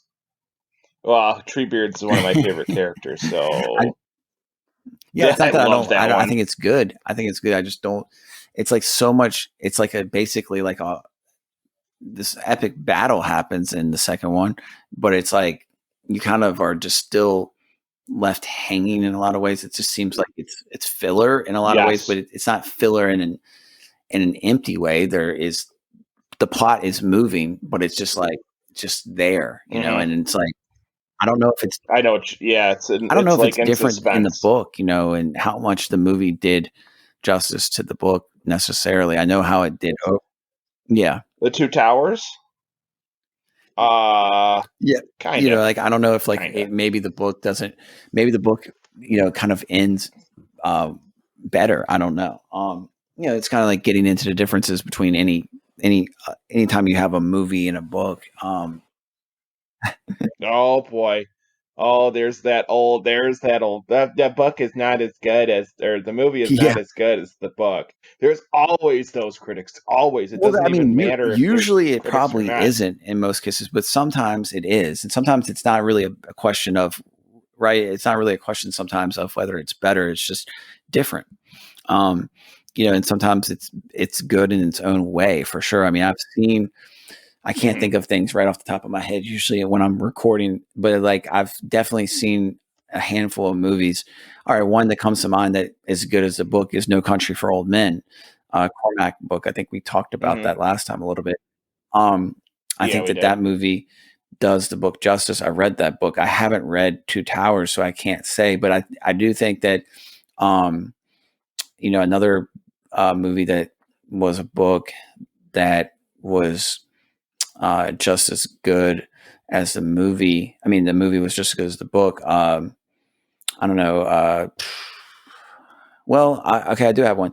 I think Blade Runner is a great one. It's not called that. It's called it's Philip K. Dick's book. Oh yes. Oh, Android's correct. Dream of Electric I think I read that, but it was a long time ago. But I definitely and I talk about. I mean, I did a podcast on Blade Runner, and I talk about the differences. Yeah. I did it with Alex too. Sweet. So you want to check that out. It's way back at this point, I think I've done 44 or 45 podcasts. So I think it's like I don't know, like the fifth or sixth one. But anyway, yeah, there's definitely movies that do the book justice or just, even if it's going to be different, but I mean, even if it is different here and there, it's like you're dealing with a different medium, so just certain things that have to be cut or added. Yeah. And again, like one of the things that I love about Game of Thrones, even though it has a ton of flaws and even though it ended horribly, the first couple seasons, I've heard about the first couple seasons that were going off of the material, which I mean, the first 4 seasons, they have characters in the book and in the movie, but they have characters in the show that are not in the book that are good, and they have characters that are better in my eyes.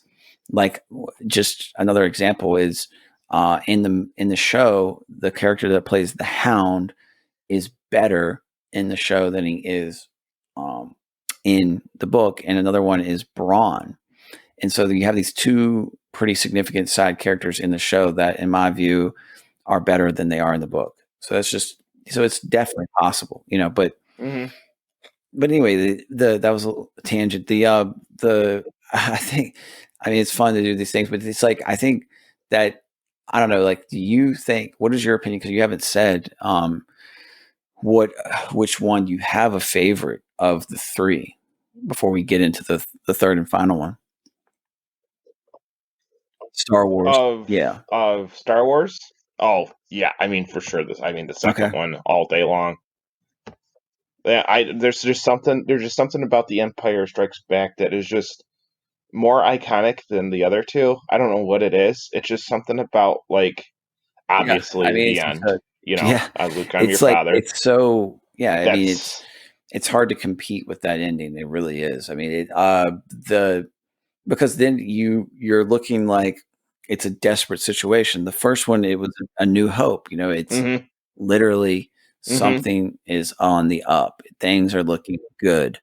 The second one, things are looking pretty much awful for the rebellion, for Luke, for Han is also in Carbonite, who the hell knows what's going to happen to him? When when you don't know the third one and when you haven't watched the third one. So it's like everything's up in the air and everything's looking pretty much negative. Yeah. Yeah, and it sets a more ominous tone, and you don't know where it's gonna lead the heroes. And I think and that's just it, where the hero's journey, it sets up with the struggle, and the hero is always going to need that struggle to bring order out of that chaos. But the thing of it is like, and like you said earlier, the Jedi's have the knighthood. They have a sense, or they have a camaraderie. They have like a sense of belonging to one another and to the Force. Even though there's people in the rebellion who don't have that necessarily, who don't have that power necessarily. But the thing is like, there there might be like weak links or weaknesses and strengths to every character, but the thing is they all equal the whole. And they don't you let that um ominousness, yes, they don't let that ominousness carry over into, where they might be, or where they might wind up. They don't let it fall on them, and they don't let the dark side take over and infect their hope, their striving for, getting uh going against the Empire. Because the other thing about that is like, not and not necessarily do I think the rebellion is as obsessed about the Empire as the Empire is as obsessed about the rebellion. Because I mean, that let's just let the cat out of the bag on this one. The Empire is obsessed with squashing the rebellion. It's that pesky little rat, that you just got to get rid of. It's vermin. It's done. You just got to get rid of it. I mean, and versus the rebellion, they want to get away and out from under them. They would still be okay, I guess, in a sense that the Empire still existed, because they don't want to completely like destroy it. That's not like their ultimate end goal. They just want to get away from the Empire, and it's pretty much by any means necessary. So they're just basically fighting for survival, but they don't have that hopelessness in survival. Whereas if the Empire doesn't squash the rebellion, oh, we failed. Oh, you know, we're just not up to snuff. Oh, we have to do it again. Like you said, like Vader said, I find your lack of faith disturbing. So that right there, if you're not all in with the Empire, then you're all out. Then forget it. Why are you even here? So, like, it's one of those things where they go through the struggle, but in a sense they're all kind of reluctant heroes in a way. They do play off of that with one another. But the reluctant hero of the reluctant heroes got got hung up in carbonite. So now it's like the guy that always gets him out of the sticky situation himself. He's in a terribly sticky situation. I mean, now the dreaded Empire has him right under their thumb. And now what are they going to do? Like, now what's going to be the plan when the guy who's always gotten you out of those situations is gonna, what are we gonna do? Yeah, and You know? it's like, yeah, I mean, and you don't know exactly how Luke is gonna go forward with things, and that's what's cool about Return of the Jedi. The last and the third one is that you kind of go back into this deserty planet, and you see, we get R2D2 and C3PO doing their thing and going to lost and complaining at each somehow, other. somehow the robots are Just- lost. It's funny. Like they have GPS in there or something. It's like, yeah, you think they C-3PO would with all speaks the like freaking like technology. 3,000 languages or something. And he's just but the one he's proficient in is complaining to R2D2. That's his most proficient language. Like it's cool. Like Jabba the Hutt's lair is all like, I don't know, kind of. It's like a seedy underworld. Like yeah, you have all these type of, yeah. Ruffians and cutthroats there, kind of like the bar scene in the first one, but they're in his hut and he has like Princess Leia chained up. It's very provocative and sexual in a lot of ways for young boys. Princess Leia, they're like scantily clad clothes, basically. But it's still, PG, I think, so that's good. But the I think I'm pretty sure it's PG. I think, isn't it? Yeah. So it is. But it's like you get this like grotesque feeling of Jabba, like he's just this nasty looking blob, and repulsive. He's just a repulsive blob. But the funny part is in Spaceballs, I love how he's like Pizza the Hut and he's an Italian gangster. like it's slob. I'm like, this is perfect. This is a perfect example. He has like that jar of like the nasty things that he just eats. Those like creatures, like they're in this vat. And then he has that little like pet that goes like and he's always big nose and rubbing his hands together. I don't want to give away too much on that, but I mean it's one of those things where and then the funny part is like after he laughs, Jabba like smacks him too. Like it's like this dunce. It's like this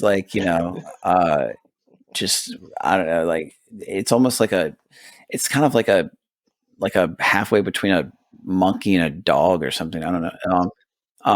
It's weird. It's strange. And it's crazy that Jabba has so he basically Luke Skywalker uses Jedi mind tricks. We get introduced to we kind of got introduced to it with Obi-Wan when he waves off some guards when they ask him something. But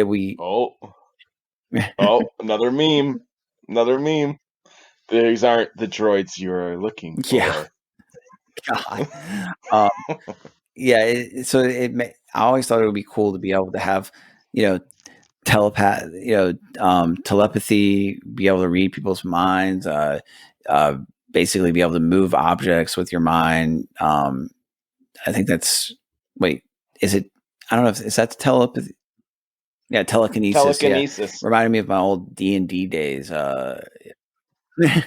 Oh boy, reading enough. Did you score 4 points? Yeah, or deduct?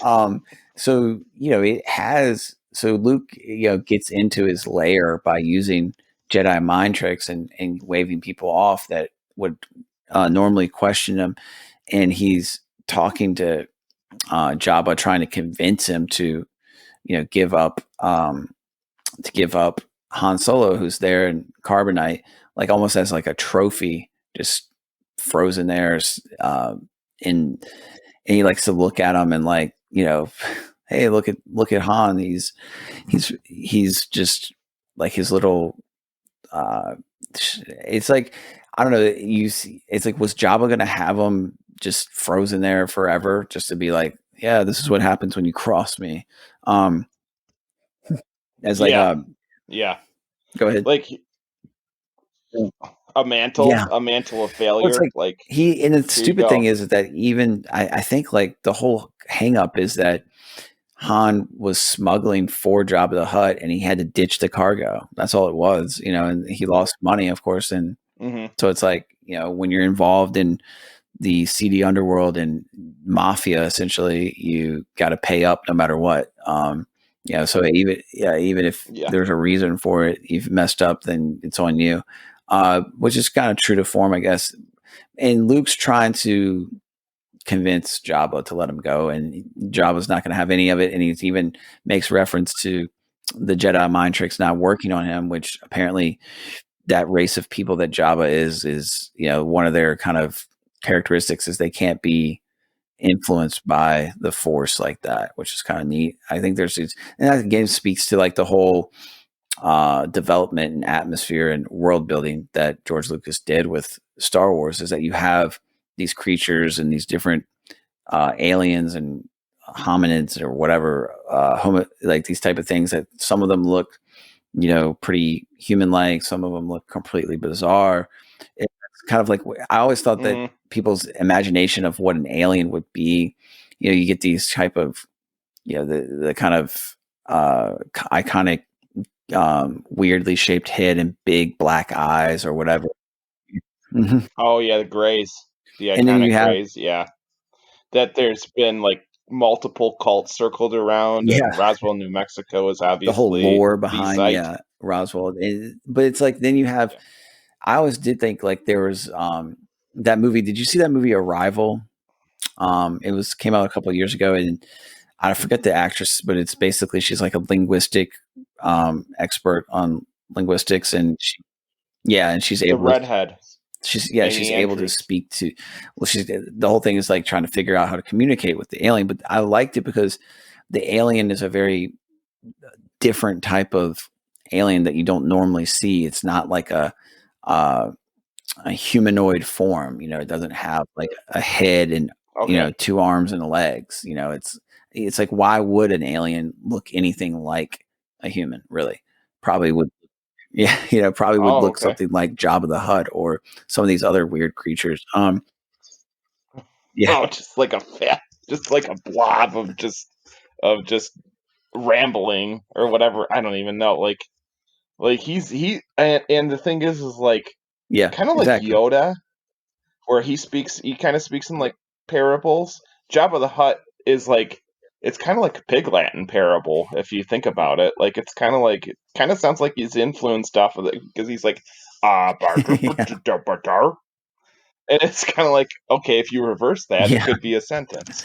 But it's like, it's like obviously y- and why, I mean, why is the mob boss always yeah, the fat guy? Like yeah. no The matter what kind gluttons. of species he might be, like why is he always yeah, he's the fat Yeah, because guy. they're just, it's like they're wallowing in their own, yeah, and Gluttony. they're just going to be slaves to their senses, I guess, in different ways. But Oh, okay. well, it's like you have all this money and power, so you might as well, indulge in it, I guess. But the so when it doesn't work, and so they're gonna have, they're gonna have, um, they're gonna basically, they get into this fight, and he allows Jabba to take him, instead of trying to really fight it, and you kind of get this feeling like, okay, I mean, something's going to happen. I mean, he's not going to just let him kill him off in the well, actually, before that even happens, it's um he puts him in the trap door, and that's where he gets into that conversation with that huge thing that's in that hologram game that Chewbacca was playing with R2D2. It's called a Rancor. I looked it up, and it's just a huge thing that's like somehow underneath the labyrinth of Jabba the Hutt's lair, and apparently he likes to drop people in there and let them eat them. And it, mhm, Oh, the mhm. monster. Yeah, and that was cool. I Yes. mean, as a kid, you're just terrified by stuff like that, and it's cool to see. This is kind of the thing where in the Return of the Jedi, you get to see different types of alien creatures, basically. Yeah, that you don't really get a lot of that Hmm. in the other ones. You get a lot less of it, and so he has this fight where he kills this huge beast in the pit, and that's you know and the owner kind of is sad about it. It's funny, like the owner comes out and is like, oh, my creature just died. Apparently he has some type of relationship with this huge rancor that he cares about, that gets fed people occasionally. And we get to see Bubba the Fett again, and this is when they're going to take him into the like carnivorous desert plant thing that's in the ground. people in. Oh Like again, yeah, you have to go yeah. back to they're going into it's like a futuristic movie, Star Wars is, but they have these kind of almost, I mean, they're fantastical things, of course, but it's more, it's almost like they mix in this kind of archaic feel to it, like whether it's with Jabba the Hutt's lair or this going out to the desert to throw him into the pit. Like, yeah, Yeah, mm-hmm, it's primal. exactly. And he's out there and it's like Luke is like seemingly like pretty confident, even though he's like in handcuffs and they're going to throw him in there. And he, yeah, this is again where you get to see the Force at play. There's this epic battle. He takes out, um, Boba Fett. Fett gets, falls into the pit and dies. It's like, damn it. And that's like everybody's fantasy is like, what if Boba Fett actually got to, engage with Luke Skywalker a little more? Apparently, Luke Skywalker was going to have him beat either way. I mean, it looked like he was handling him with his lightsaber pretty good, but it would have been nice to see Boba Fett have some more screen time. I mean, there's a whole cult of Boba. I mean, that's where you have the Mandalorian now, so it's like people were probably chomping at the bit for a show like that, 20 years ago or whatever. Then you never there's this whole lore about him. And yeah, I mean, like really? have you seen, I think I saw I know the Mandalorian I don't have Disney Plus, but I got the free month or whatever back when it came out last year or whenever. And I watched the first season. It was pretty good, but the Boba Fett character, like these guys were like clones essentially, and they're like these super soldiers. And in a way, that's what they based the Star Troopers off of, is these guys that were this clan of warriors that Boba Fett is like the last vestige of, in Return of the Jedi. It's this ancient clan of warriors that in the far reaches of Star Wars legendarium, they famously fought, they fought the Jedi in the Old Republic and all that. So that was like an epic battle, epic war that they had. And Boba Fett is like the last vestiges of these people. Yeah, that's it. And so like, if you don't read the comics or read any of the other stories, which I guess there are people out there that read everything, but like you'd have to spend all your time, and energy, which is, I guess, okay if you're a kid, but it's a little strange maybe after about 15. There's definitely like 35-year-olds out there doing it right now, I'm sure. There might, who knows? Well, I mean, you just go down. Even with Tolkien, I mean, you could read. I mean, how many things has Tolkien wrote? It's like not even just The Hobbit and the Lord of the Rings trilogy, but then the Silmarillion, right? Well, and then you have the lost stories. Obviously The Hobbit. I think it goes even further than that. I mean, I think there's like, I don't know, there's just a lot. And like, it's not quite as crazy and expanded as the whole franchise is Star Wars, but yeah, I mean, there's I don't even feel like looking it up, but if I just had to bet, there's probably over 500 different books on Star Wars. Yeah, I would imagine. Star Wars. And then you have the comic book too. So it's like, yeah, I don't know, man. It's a lot. The and in the desert, Luke Skywalker, succeeds. He gets out of that fight. He saves Princess Leia, gets her some clothes eventually, I guess, and they get Han Solo, and I don't remember exactly how do they even. Do you remember what do they do with Jabba the Hutt? I mean, because Jabba the Hutt does he go out there to the pit in one of the little skiff boats or ships, to watch? He's like watching it, but I guess.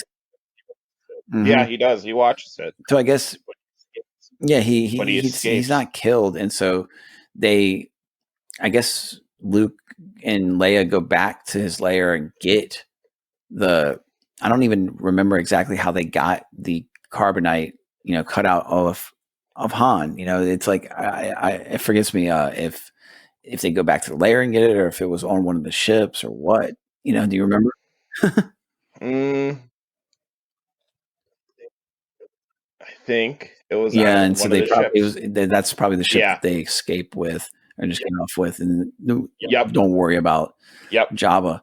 But they when they unfreeze him, he's kind of out of it, of course, because he's been in carbonite, but he's okay. He's alive. They got him, and this is where kind of that's that whole sequence. Basically, I mean, in a lot of ways, that's one thing about Star Wars. The movies pretty much have like 3 acts. I mean, so like the first thing will be there might be a little bit of an introduction, but then the first act is going to take you through about a third of the movie, and that basically takes up about a third of the movie. That whole getting Han Solo and getting Princess Leia, and that brings the question to, and we kind of I skipped over it, but first Princess Leia goes to get she tried to get Han, and she's like in disguise, and so she's part of that the kind of reverse kidnapping that I left that out, but so you start to see Oh you start to yeah. see Yep. Princess Leia. She's like they in the beginning of the movies, you think that she's just kind of like this princess really that is they're not going to be very combative or whatever, but she shows it a little bit in A New Hope, and then and more so in Return of the Jedi, like she's an active person in it. But I like it because it's like, okay, she's fighting and everything like that when she has to, and here and there how she can, but they're not making her into some warrior overnight, you know what I mean? Like, so it Yeah. Well, I feel like with both Luke and Leia, like Luke in the last movie gets his swagger. Like in the first 2 movies, he's not reluctant as Han to get into anything, but you don't know, like he's like a kid. He's like getting into something, and he's like, "Oh crap, I got in trouble. How the heck am I going to get myself out of this?" Versus, where you have somebody like Han who's more brazen but more confident in those situations, and he's like, "Well, this is yeah, how we're that going to makes get out of it, kid.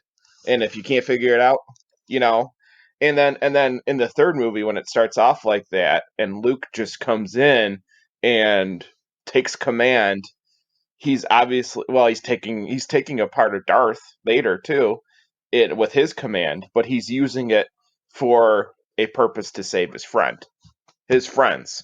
exactly. Yeah, I mean, it's like So, Luke is essentially growing into his character, and it's not to say that Han doesn't have a cycle himself. I mean, he does um, kind of finally at the end embrace being quote unquote a good guy, really. But yeah. that Yeah. like Luke, he's younger too, so that kind of explains a little bit of it. But and also is becoming more confident in using the Force, and kind of knowing his place and role in this kind of saga, and in his his destiny really. But he does go back after that to Dagobah to complete his Jedi training with Yoda. But the problem is that Yoda is finally dying after 800 or 900 years. Um, and Yoda confirms that Darth Vader is Luke's father, and before he dies, and he becomes one with the Force. And this is kind of again this kind of Gnostic view of going back into the one. I kind of get that feel from the Force is that you kind of there is this what the Greeks called the animus mundi, or the world soul in a lot of ways. It's kind of a Platonic idea that that the world Okay. essentially had a soul and everything was connected. I mean, I think it's pretty evident that that's even if George Lucas wasn't particularly looking at that exactly, but that's what it seems like on screen, and Yoda goes back into the Force, and like with Obi-Wan, and they reveal that the Emperor seduced Anakin Skywalker to the dark side, and that Leia is in fact Luke's twin sister, and basically that he must face Vader again to finish his training and defeat the Empire. Mm-hmm.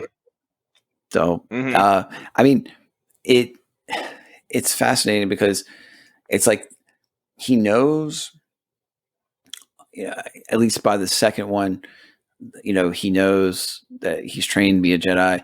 He told Yoda that he'd come back, and it's fascinating that he does come back. But like, really, it's kind of reminds me. You want to talk about martial arts? Like, essentially, like a lot of times when basically to get your like in Brazilian Jiu-Jitsu, famously, like you rarely just go through your belt progression automatically. You Oh, don't yes. you don't get your black belt until you kind of win a fight. Now it doesn't have to be an MMA fight, but it's almost like you're gonna have to compete in a tournament, and maybe you don't win it, but you are competitive, and it's like that's your reward, and it's like the only way that you're gonna really complete your training and become a master of your art is to have that final confrontation. That kind of reminds me of that in some ways with martial arts. Yeah, like you have to Yeah, earn exactly. your stripes, and then if you don't, then there's not going to be any conflict with that, and you're never going to get your either your butt kicked, or Prove you're yourself never going or to rise to the occasion. either victoriously or in defeat. Which I know there were plenty of times I was defeated, and there were plenty of times that I won. And the thing of it is, it makes the defeat a little bit easier to grasp. But the thing of it is like the taste of victory isn't always sweet, because there was a period of time where I was fighting, but I was fighting, like kids, and here I am, kind of like in my well, early 20s, and I'm like, yeah, this 12-year-old isn't gonna cut it. So it's like I'm not just gonna, I'm just not gonna kick the crap out of a kid just to just to be like, hey, I won. Yeah, it's like you're at that point you're You're trying mentoring. to be, and you're trying to be like a Yoda. You're trying to be like, okay, this is how you move here. This is what you do here. This is how you do it. And then, you go through the motions, and then you're like, okay, let's drill it now. Let's try it out. And the thing is like, yeah, and you have that, but you have that code of ethic, Well, and there's that, like, almost that instantaneous respect, because obviously in most cultures you respect it's your also like elders. you to I be mean, competent in something, like especially in combat sports, like you have to be, you're not really a master if you're not even if you want to go that far and call it a master, you're not really competent in your skill or in your technique if you can't restrain yourself. And so when you're sparring, when you're practicing like live action, combat, even with protective gear and rules and all that, you still, if you really are that skilled, you should be able to restrain yourself and take on whoever, and take on especially newcomers and beginners and novices. And that is a skill on unto itself, being able to do like 70% or 60% or 50%, exertion, and not, hurt the person that you could obviously, probably like just run right through, you know what I mean? So it's like, that adds another depth to it. And in Return of the Jedi, I mean, basically the middle part of it is about them finding out that they have a second Death Star and they have to take it out again. but this time Yeah. it's under construction. It's not complete, but it's about to be, and it has like a little kink in its armor, being that it has a protective shield that's on that comes out of the planet Forest Moon Endor, which obviously Cool has a tribe of Ewoks, which are cute, but they don't overdo it with the cuteness like they do a little bit in the sequels. I think with all the Jar Jar Binks stuff. Oh boy. Oh jeez. There's a comic relief People disaster if I've ever hated seen that. one. I mean, I remember being online, like, and people just ripping it to shreds because of that. I think that the sequels, which were really the prequels, are overall Yeah. worthwhile. It's just hard to, it's just They're not hard bad.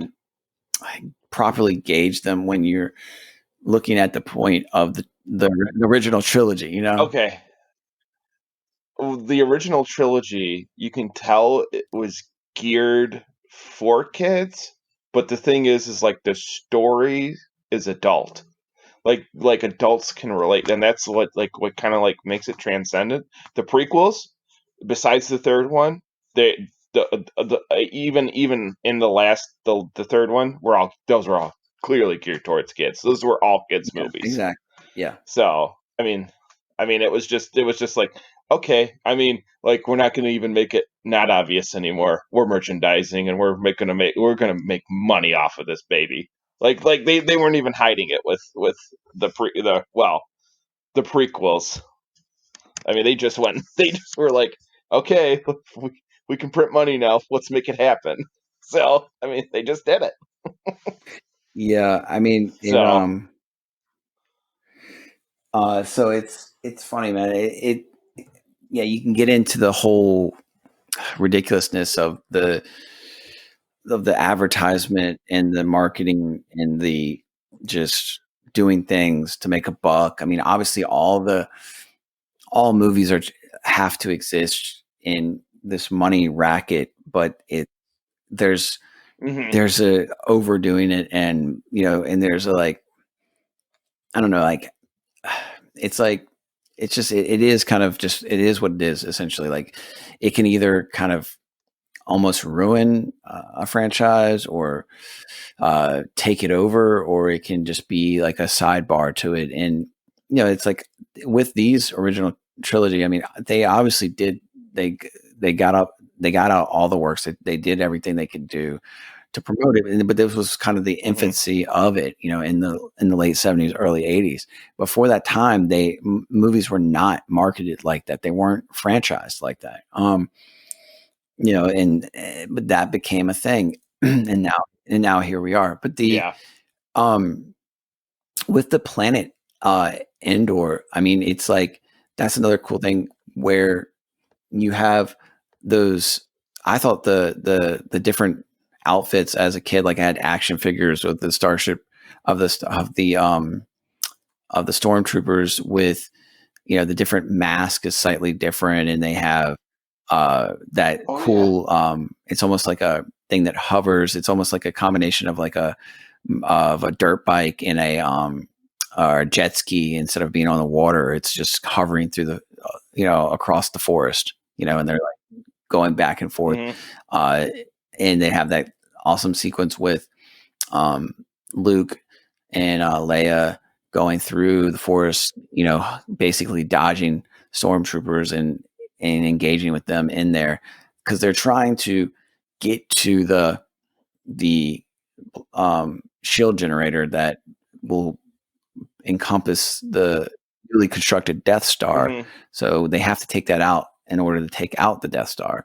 So that's the whole mission, basically. And of course, Han, Chewbacca, R2D2, C3PO, and them are all on board for this specific mission. And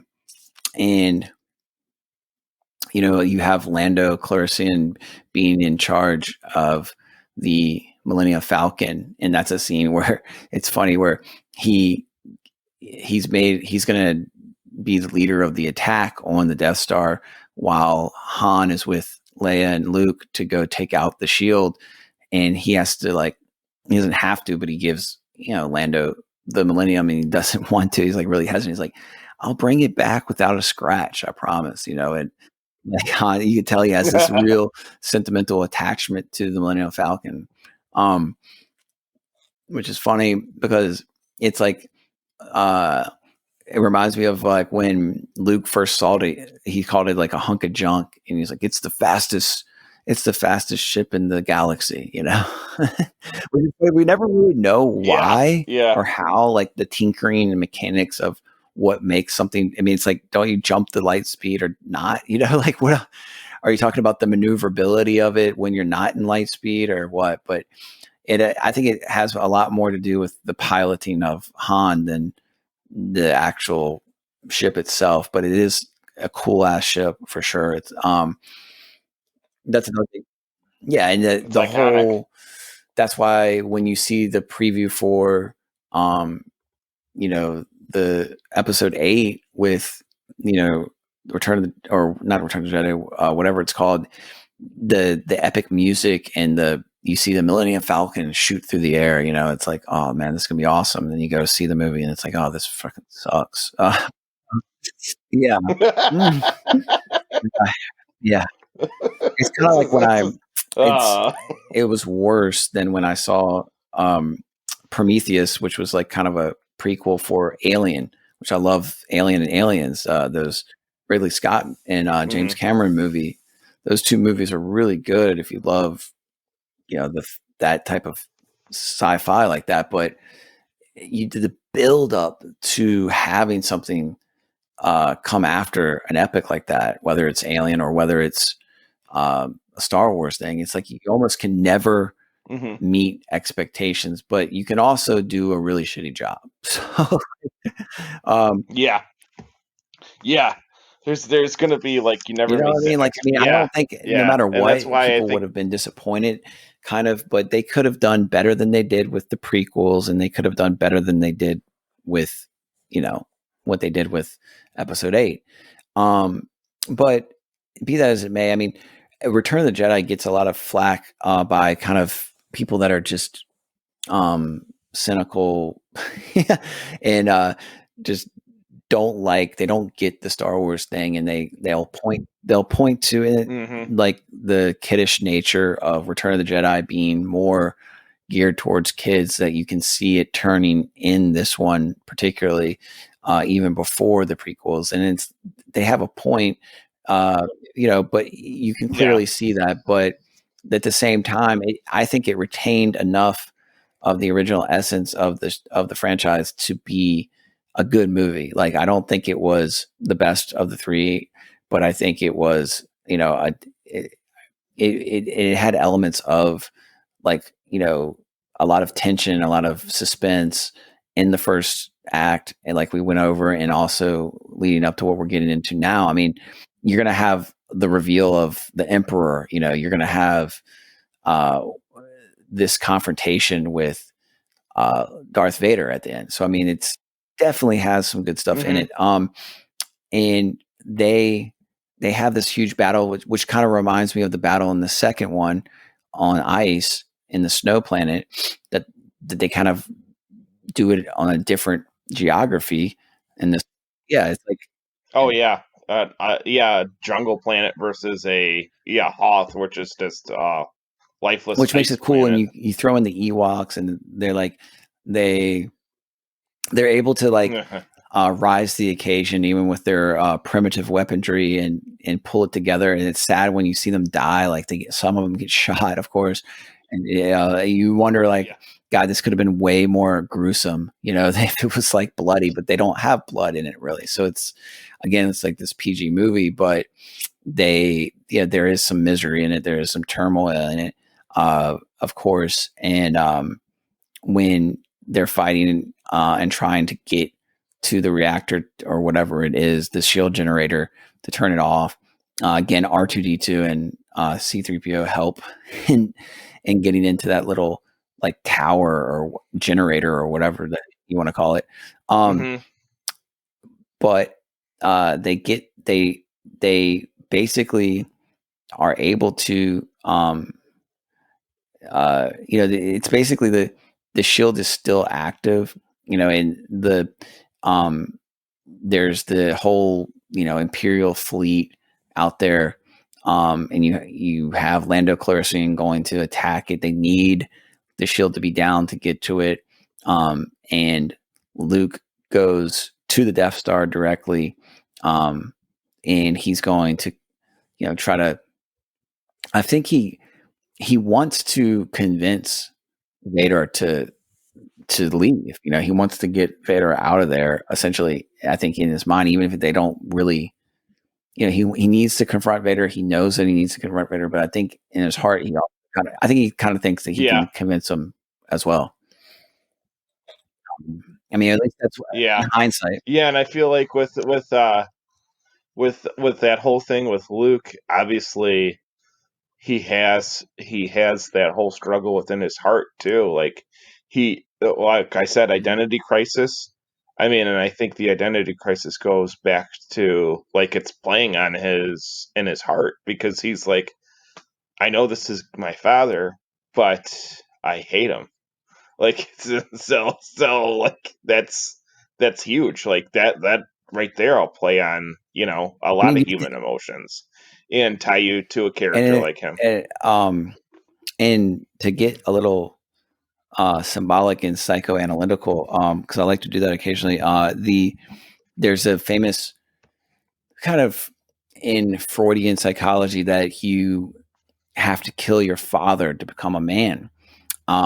Which is of course flawed. The Oedipal complex that Freud was obsessed with. It's just it's just that it's his own obsession with that. It speaks more to Freud's neurosis than other people's.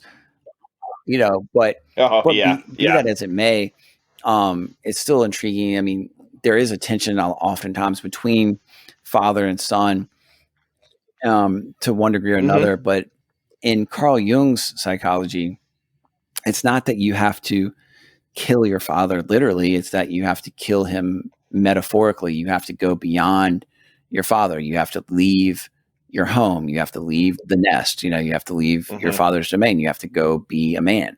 And so that's very much true. I think that speaks to Carl Jung's kind of more accurate depiction of not only like, if you want to call it the hero's journey, but also just the development of manhood.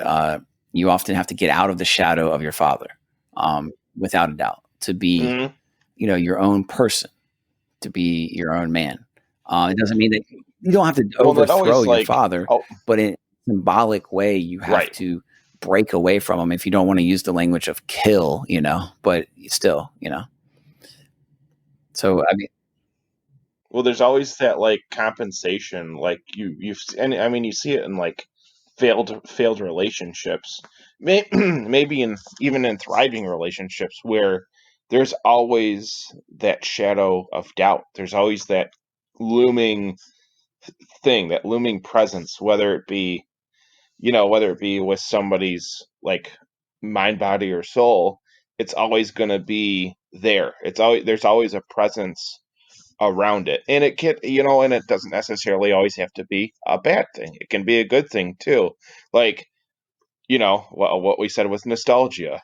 Oh, I can remember this time. I remember the song, and I remember where I was. Or we can say plenty of people. Well, I don't know how many of them are still alive, but plenty of people can say, oh, I know where I was when JFK got shot. Like, it's one of those things where it's obviously a terrible thing that happened, but they remembered it. And, it's kind of like Luke going through his development, because he's like, I know my dad's a tyrant, and I know I have to kill him, or at least subdue him, to bring on my understanding of order, my understanding of virtuousness, of my understanding of how I can help. And the thing is like, the intent for Luke is pure. It's good. It's obviously coming from a place of genuine goodness. Whereas, the constant struggle in his heart is like, yeah, my dad is my dad, but he's an awful person.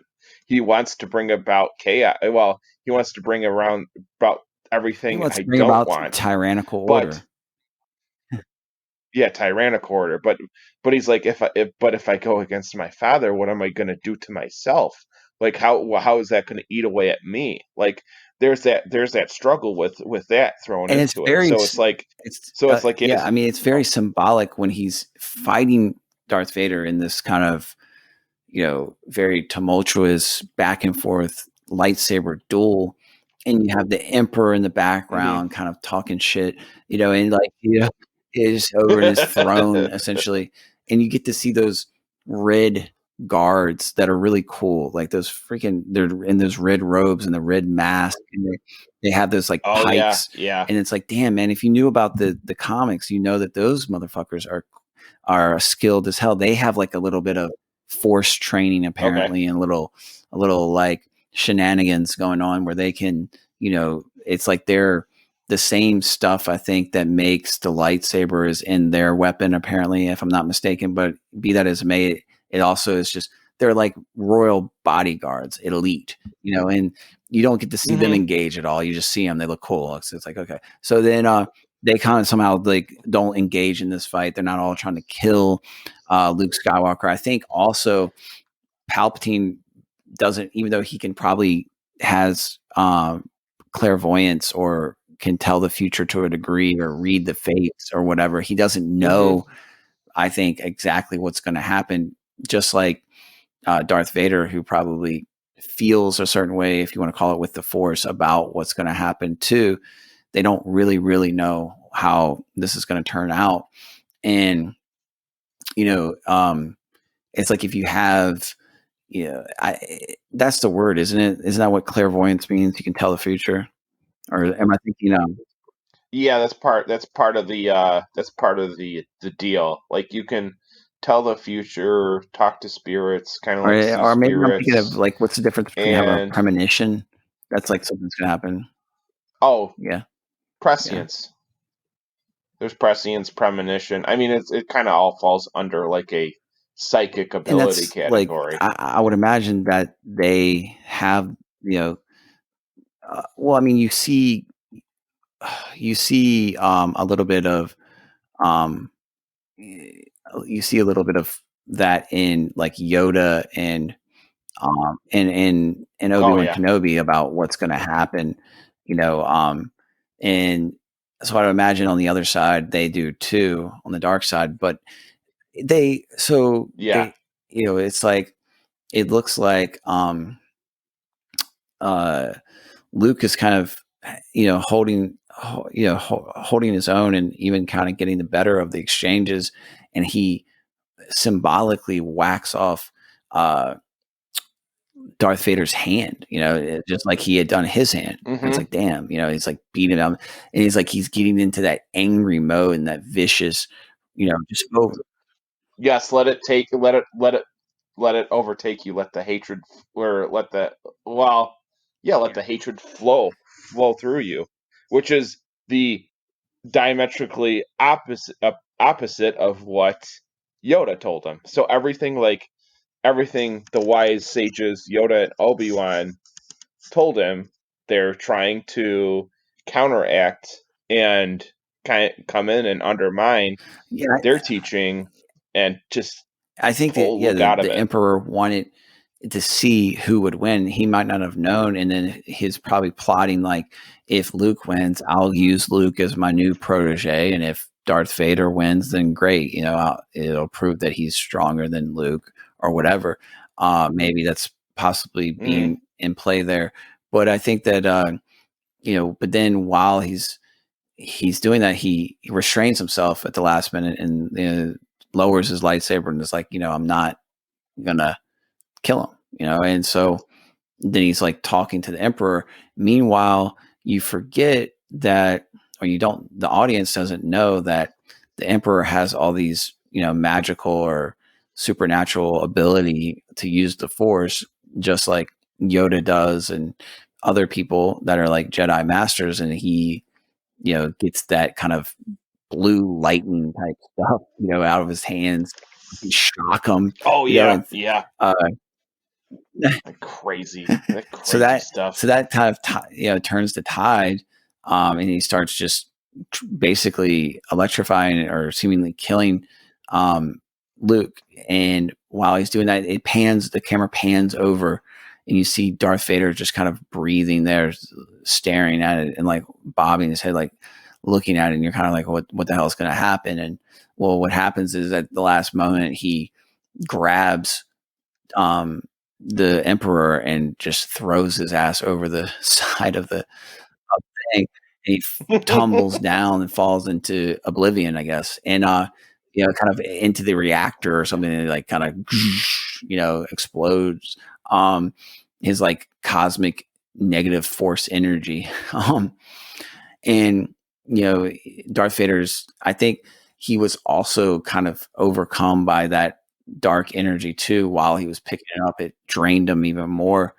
But Luke, gathers his wits about him and drags Darth Vader out, and he's trying to get him to escape because the Death Star is going to just implode. Lando Calrissian and the rebellion were able to get to it, and he wants to leave. He wants to leave with Darth Vader. He wants to leave with his father, but his father is like, "Yeah, there's no point. Like, I'm dying essentially, but I want to see you with my own eyes. Before I go, can you take my helmet off?" And that's when we see the this man that's basically more machine exactly than man at this point. And it's kind of, you see where Luke's hand he lost his hand and he has a synthetic hand. And it's like, you have to sacrifice some of yourself to gain anything, really. It plays on it plays on a lot of motifs, but on one in my mind that I think of is like in mythology is Odin, the Norse god of a lot of things, but Odin famously has one eye. He gave up one eye for knowledge. There's a story about the tree of the world, essentially Yggdrasil, and there's a well that waters it, and inside the well is all knowledge from past, present, and future. And to get that knowledge, he has to cut his eye out and give it to Murmur, the whatever creature that is in the well. And he does that. And so it's like, what I'm saying is essentially losing something. It always takes something out of you to gain. Yeah. Sacrifice. Yeah. And so that's part of it. It's like in Luke's journey is he definitely had to sacrifice quite literally his hand and other things. And Darth Vader took that to another level where he basically sacrificed almost everything in his journey into, the dark side. And to keep him alive, we learned that his body in the sequels was almost destroyed when he fought Obi-Wan Kenobi. And that's kind of how he was pieced back together, almost like Frankenstein or something. There's a lot going on there with, I think, the symbolism of, what the dark side did to Vader, spiritually. Yeah. And to Palpatine. And and to Palpatine for sure. But it's like at some point, I guess Vader still had a soul, essentially, or he had. Okay. Yeah, he showed his compassion. He had something. Because he has Luke and Leia he has them to live for, whereas Palpatine was completely soulless because he was like, okay, well, if one of them wins, I guess they're my new pawns. Big I mean, it's deal. Like at some point, I guess it gives, for me, the story basically, it kind of, with Luke's journey, he ends up, at least realizing that his gut instinct, his intuition about his father, while he was traumatized by the fact that his father was Darth Vader, he still held out hope that there was some goodness left in him, and he was come to find out that he was correct. So that's good. um, and Yeah. I mean, it ends on a very triumphant note. You know, you have them kind of celebrating on the planet. Everybody's happy. You have the Ewoks dancing around and lifting up. I think they're like really, um, they're really infatuated with Princess Leia and, and like uh, and Hans is there, and they see Luke and Leia are looking over, and they see Anakin Skywalker, Darth Vader in his human form, and now recomposed as a spirit or whatever, with Obi-Wan and with Yoda looking on fondly about what had happened, I guess. So I don't know, man. It's like, to me, Star Wars was a seminal experience in my childhood. Like, it definitely Okay. it was cool. Yeah. I think it's a great story. I think it ends on a good note. It's uplifting. No, what do you think? Well, it definitely impacted a whole lot. It was definitely part of, well, like I said, a greater experience, like attaching the Jedi to the martial arts. There was a constant like theme of that. And I mean, for what the Jedi had and honored and used as a code of conduct, I mean, obviously they kept calling it the old religion. Whereas, in a sense, martial arts is an old religion. But it's a religion done through, or spirituality done through movements, and it's done through taming, or whatever, however you use it. But the thing of it is like you said, Vader showed his humanity at the end. He showed what he ultimately was. And Luke, funny enough as it is, his name literally means light, or light of God. He saw the good, or what you would hope would be the more godly aspects of Vader. He saw the good, or the God in Vader, in his own father. Funny as it is, as tyrannical as his father is, he still saw good in him, and he sought that out, and he brought that virtue back and made it a part of his whole thing. And that's the other part too. Like, Luke went from being like the kid who was gotten all those situations, and definitely saw the good in people, and saw the good of what he could bring to the world, and which is awesome. I mean, that's absolutely outstanding. Which he's bringing a lot to his namesake too. Obviously, I mean, he's a saint that's canonized in the church too.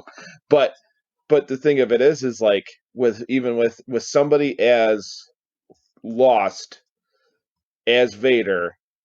And that's funny, because if Vader was really lost within his own struggle with his humanity, he was basically, all the way up to that point, he was a puppet. He was an extension of an evilness of the dark side, and an evil being like Palpatine. And the true tyranny is always what's behind the curtain. Not more so what's out in front. And you know, Vader, with that whole dark side, obviously the code of conduct from the Jedi side is inverted. But is it inverted to, like, serve a purpose? And that's the other kind of funny part. Whereas, like being in the martial arts, and now seeing like something like the MMA, as commercialized and as kind of bastardized as that has become, I'm like, that's not the martial arts. That's not even what the martial arts stand for. I'm like, that's not it at all.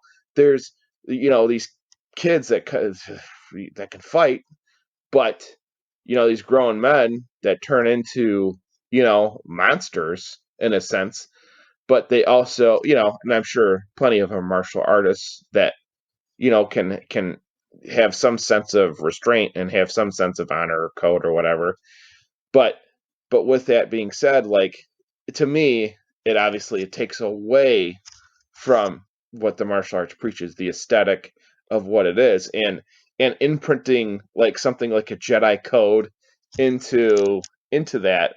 Like, you're basically just funneling like a whole ton of religious, spiritual, philosophical, even esoteric and Gnostic, in a sense, all kind of things kind of roped into one thing when it comes to like the whole Jedi and dark side push and pull conflict, because there's always that backdrop in the movie between the characters. But like I said, obviously the rebellion has a plethora of characters, and they all interject life into the story. Whereas if it was just cutscenes of the Empire and that's it, the story would be so boring. It just would be like, okay, they're gonna obviously win. They're gonna take over the galaxy. We know what they're gonna do. They're the bad guys. Like with the rebellion, it's kind of like, oh man, what's gonna happen next? What are they gonna do? How are they gonna get out of that situation? What's gonna happen? So, like, there's always that element of surprise, but you're obviously you're rooting for them.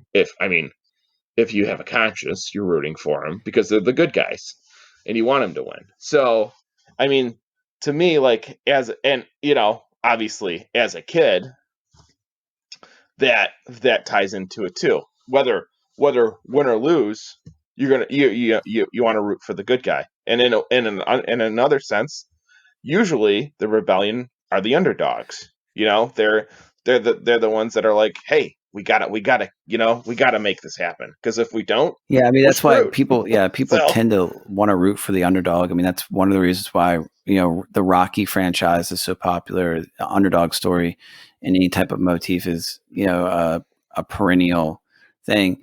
I think that, I mean, for me, the other thing, I guess, to close out the conversation about Star Wars is, we've made reference to it before, but nostalgia in general. Okay. So I've seen people kind of get hung up on whether or not nostalgia is in and of itself a good thing or not. I've heard people like Alex, who's been on the show a couple times, kind of, and other people, kind of, I think even Dave of the Distributist podcast or YouTube channel, he's done a whole segment on nostalgia, and I don't think he thinks it's a good thing generally.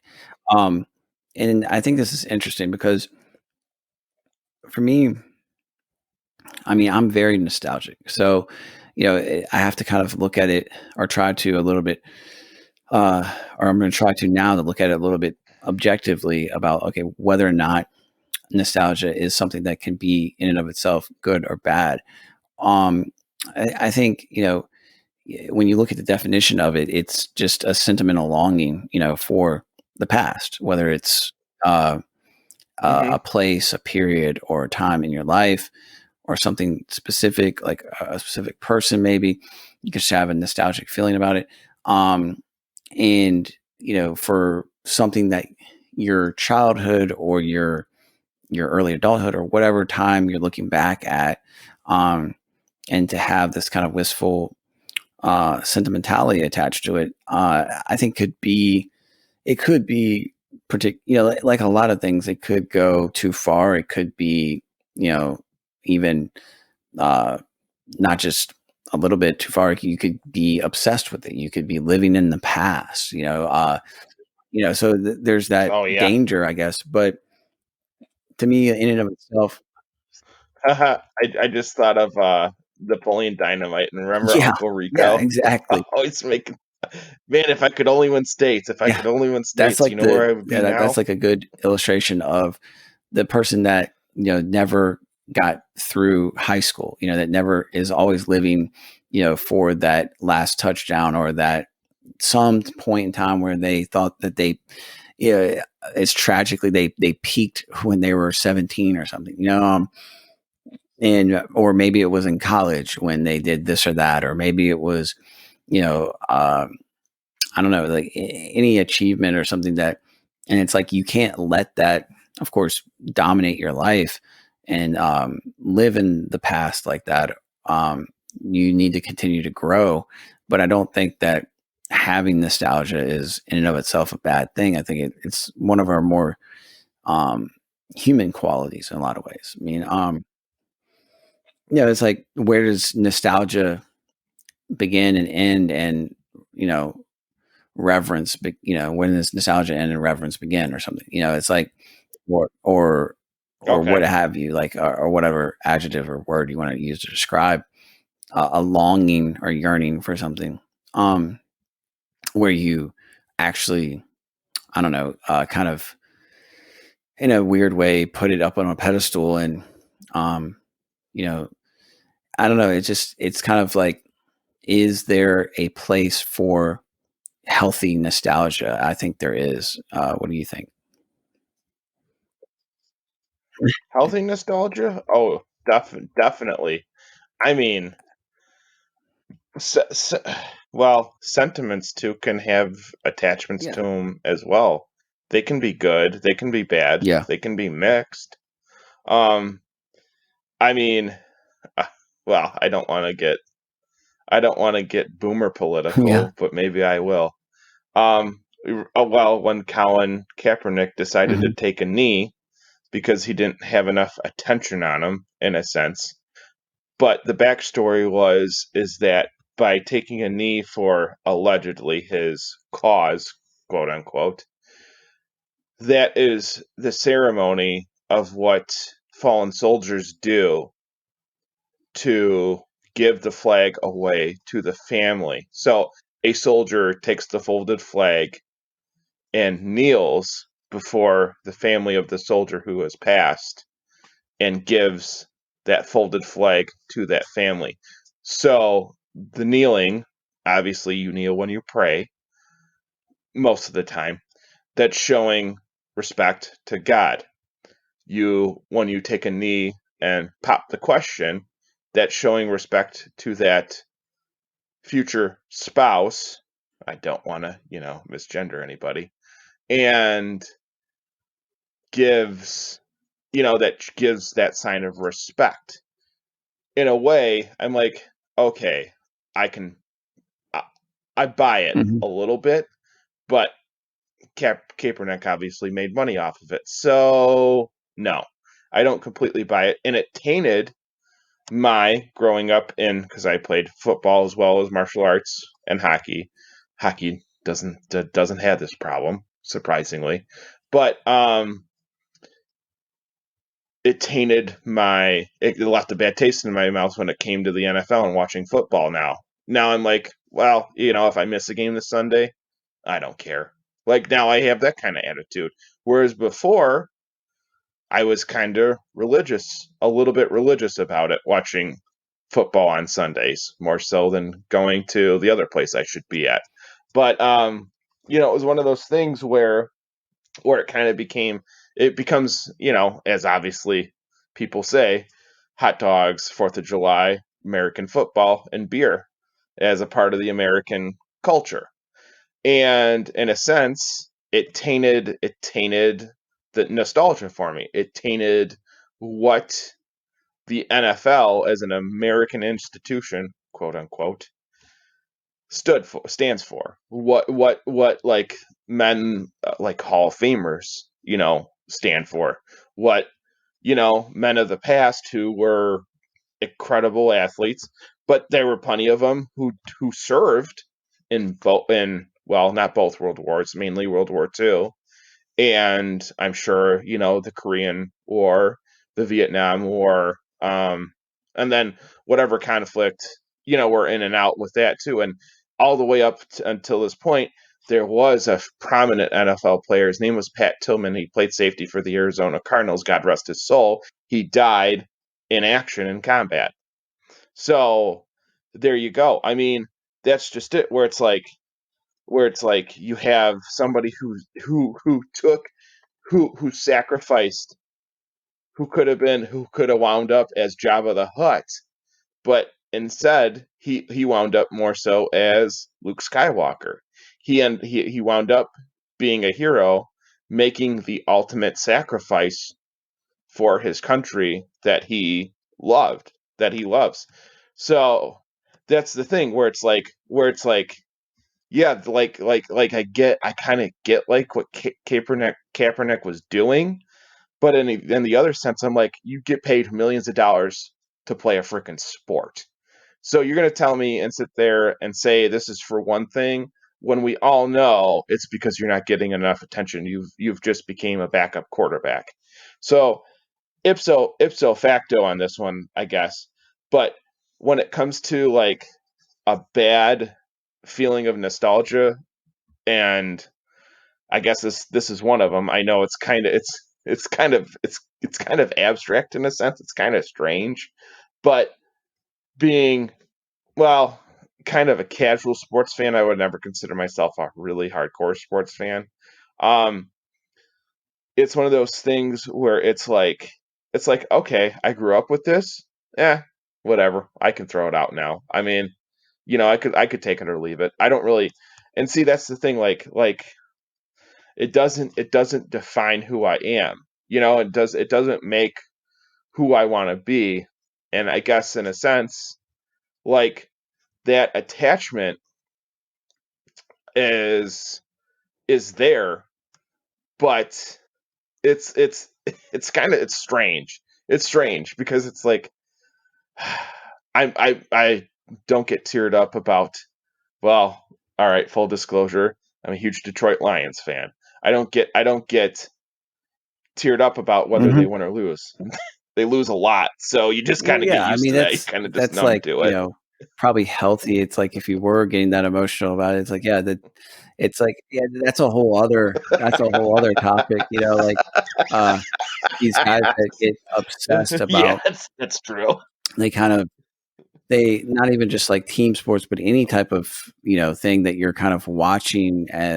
You got to kind of guard against voyeurism, like being voyeuristic, so it's like, not just living in your past, but also kind of projecting onto other people, other things, like, and kind of vicariously living through them. I mean, that's why you got the whole, kind of trope of not only like the person dreaming about their, better days in high school or something, but parents that are, pushing their kids into any number of, extracurricular activities or hobbies or sports, and they want it to be whatever, and they're kind of, guiding their kids into this endeavor that they may not even really genuinely like or want to pursue, but they are doing it for their parents. So it's a tricky thing. But I mean, for me, it's just that I think that we're in a culture where things are so, I don't know, like if you're not, I guess if you're kind of not driven by popular media and constant, propaganda and misinformation, disinformation, and all the crap that goes on there, in entertainment and in the news and in whatever, it's like it's like if you're kind of more, I don't know, skeptical of outward appearances and stuff like that, and what you see and what you hear, those type of people also tend to be very kind of anti nostalgia in a lot of ways. You like get into this, you get into this thing where it's like, okay, if you're a smart person, if you're whatever, you'll be very kind of almost like, it's like you're too cool for school, basically. Like you don't want to admit that you have any sentimentality or any nostalgia for almost anything, and so I'm kind of the opposite of that. And I'll look at fondly on the childhood memories and or teenage memories or whatever that I had that were good. And it's like, that's, that's something that I think that, if I have kids, hopefully I do, like, I'll show them Star Wars. And why would I be doing that? It's like, because I have nostalgia for it, basically, I think it's a good story. Yeah. And, it's like, Okay. I think, and it's like, I think that, I just wanted to touch on that a little bit, because I think that, sometimes, people lose, it's like we kind of get caught up in all this turmoil and things that are going on, and we can find ourselves, like, almost questioning every little thing, that we like or enjoy, as if it somehow, has to have a, it had it, it's too much this or too much too little that, and it doesn't fit perfectly. It's like, look, at the end of the day, Star Wars is just a story. It's a well done story, and it's generally has a good, moral, message to it. And so Message. I think that's a good place to stop out. It was fun talking to you. We can do it again sometime, hopefully, JP. And do you have anything close out you want to say, reference anything, or? Well, I mean, it is pretty cool. Like the whole nostalgia aspect of it is definitely one of those things where where you get, well, not only the memes, because there's a plenty of them, but it's funny because when you said, like, oh, where people stop and they peak, like, the other thing I can think about is, like, now it's cool to be a nerd. Now it's cool to be, like, in these Yeah. things, when, like, 20 years ago you would make fun of people for dressing up like, I don't know, whatever character it is, whatever movie it is, and you would rip on Well, them. yeah, You you would have make this whole fun of them. nerd culture It now it that's would be like, celebrated, basically. Mhm. exactly. So now it's celebrated, when before it wasn't. And it was just like what's one of the other movies we talked Yeah. about? 21 Jump Street. Yeah. Oh, you're two strapping it? Why are you two strapping Yeah. it? It's like you're gonna go play with your little Star Wars action figures and go to Comic Cons or something. Uh, yeah, it's like you could take it to a big time extreme, for sure. And yeah, man, it's one of those things that, I think it speaks to a lot of people's yearning for something bigger than themselves, unfortunately. And a lot of people don't have, a real community, but they also don't have a real spirituality or faith or religion, so they Hmm. grasp onto, franchises and, TV series, and get all geeked out on the minutia of it, and or they grab hold of sports, or they look at, just something that they can do seemingly come in some type of communal way or some type of social way.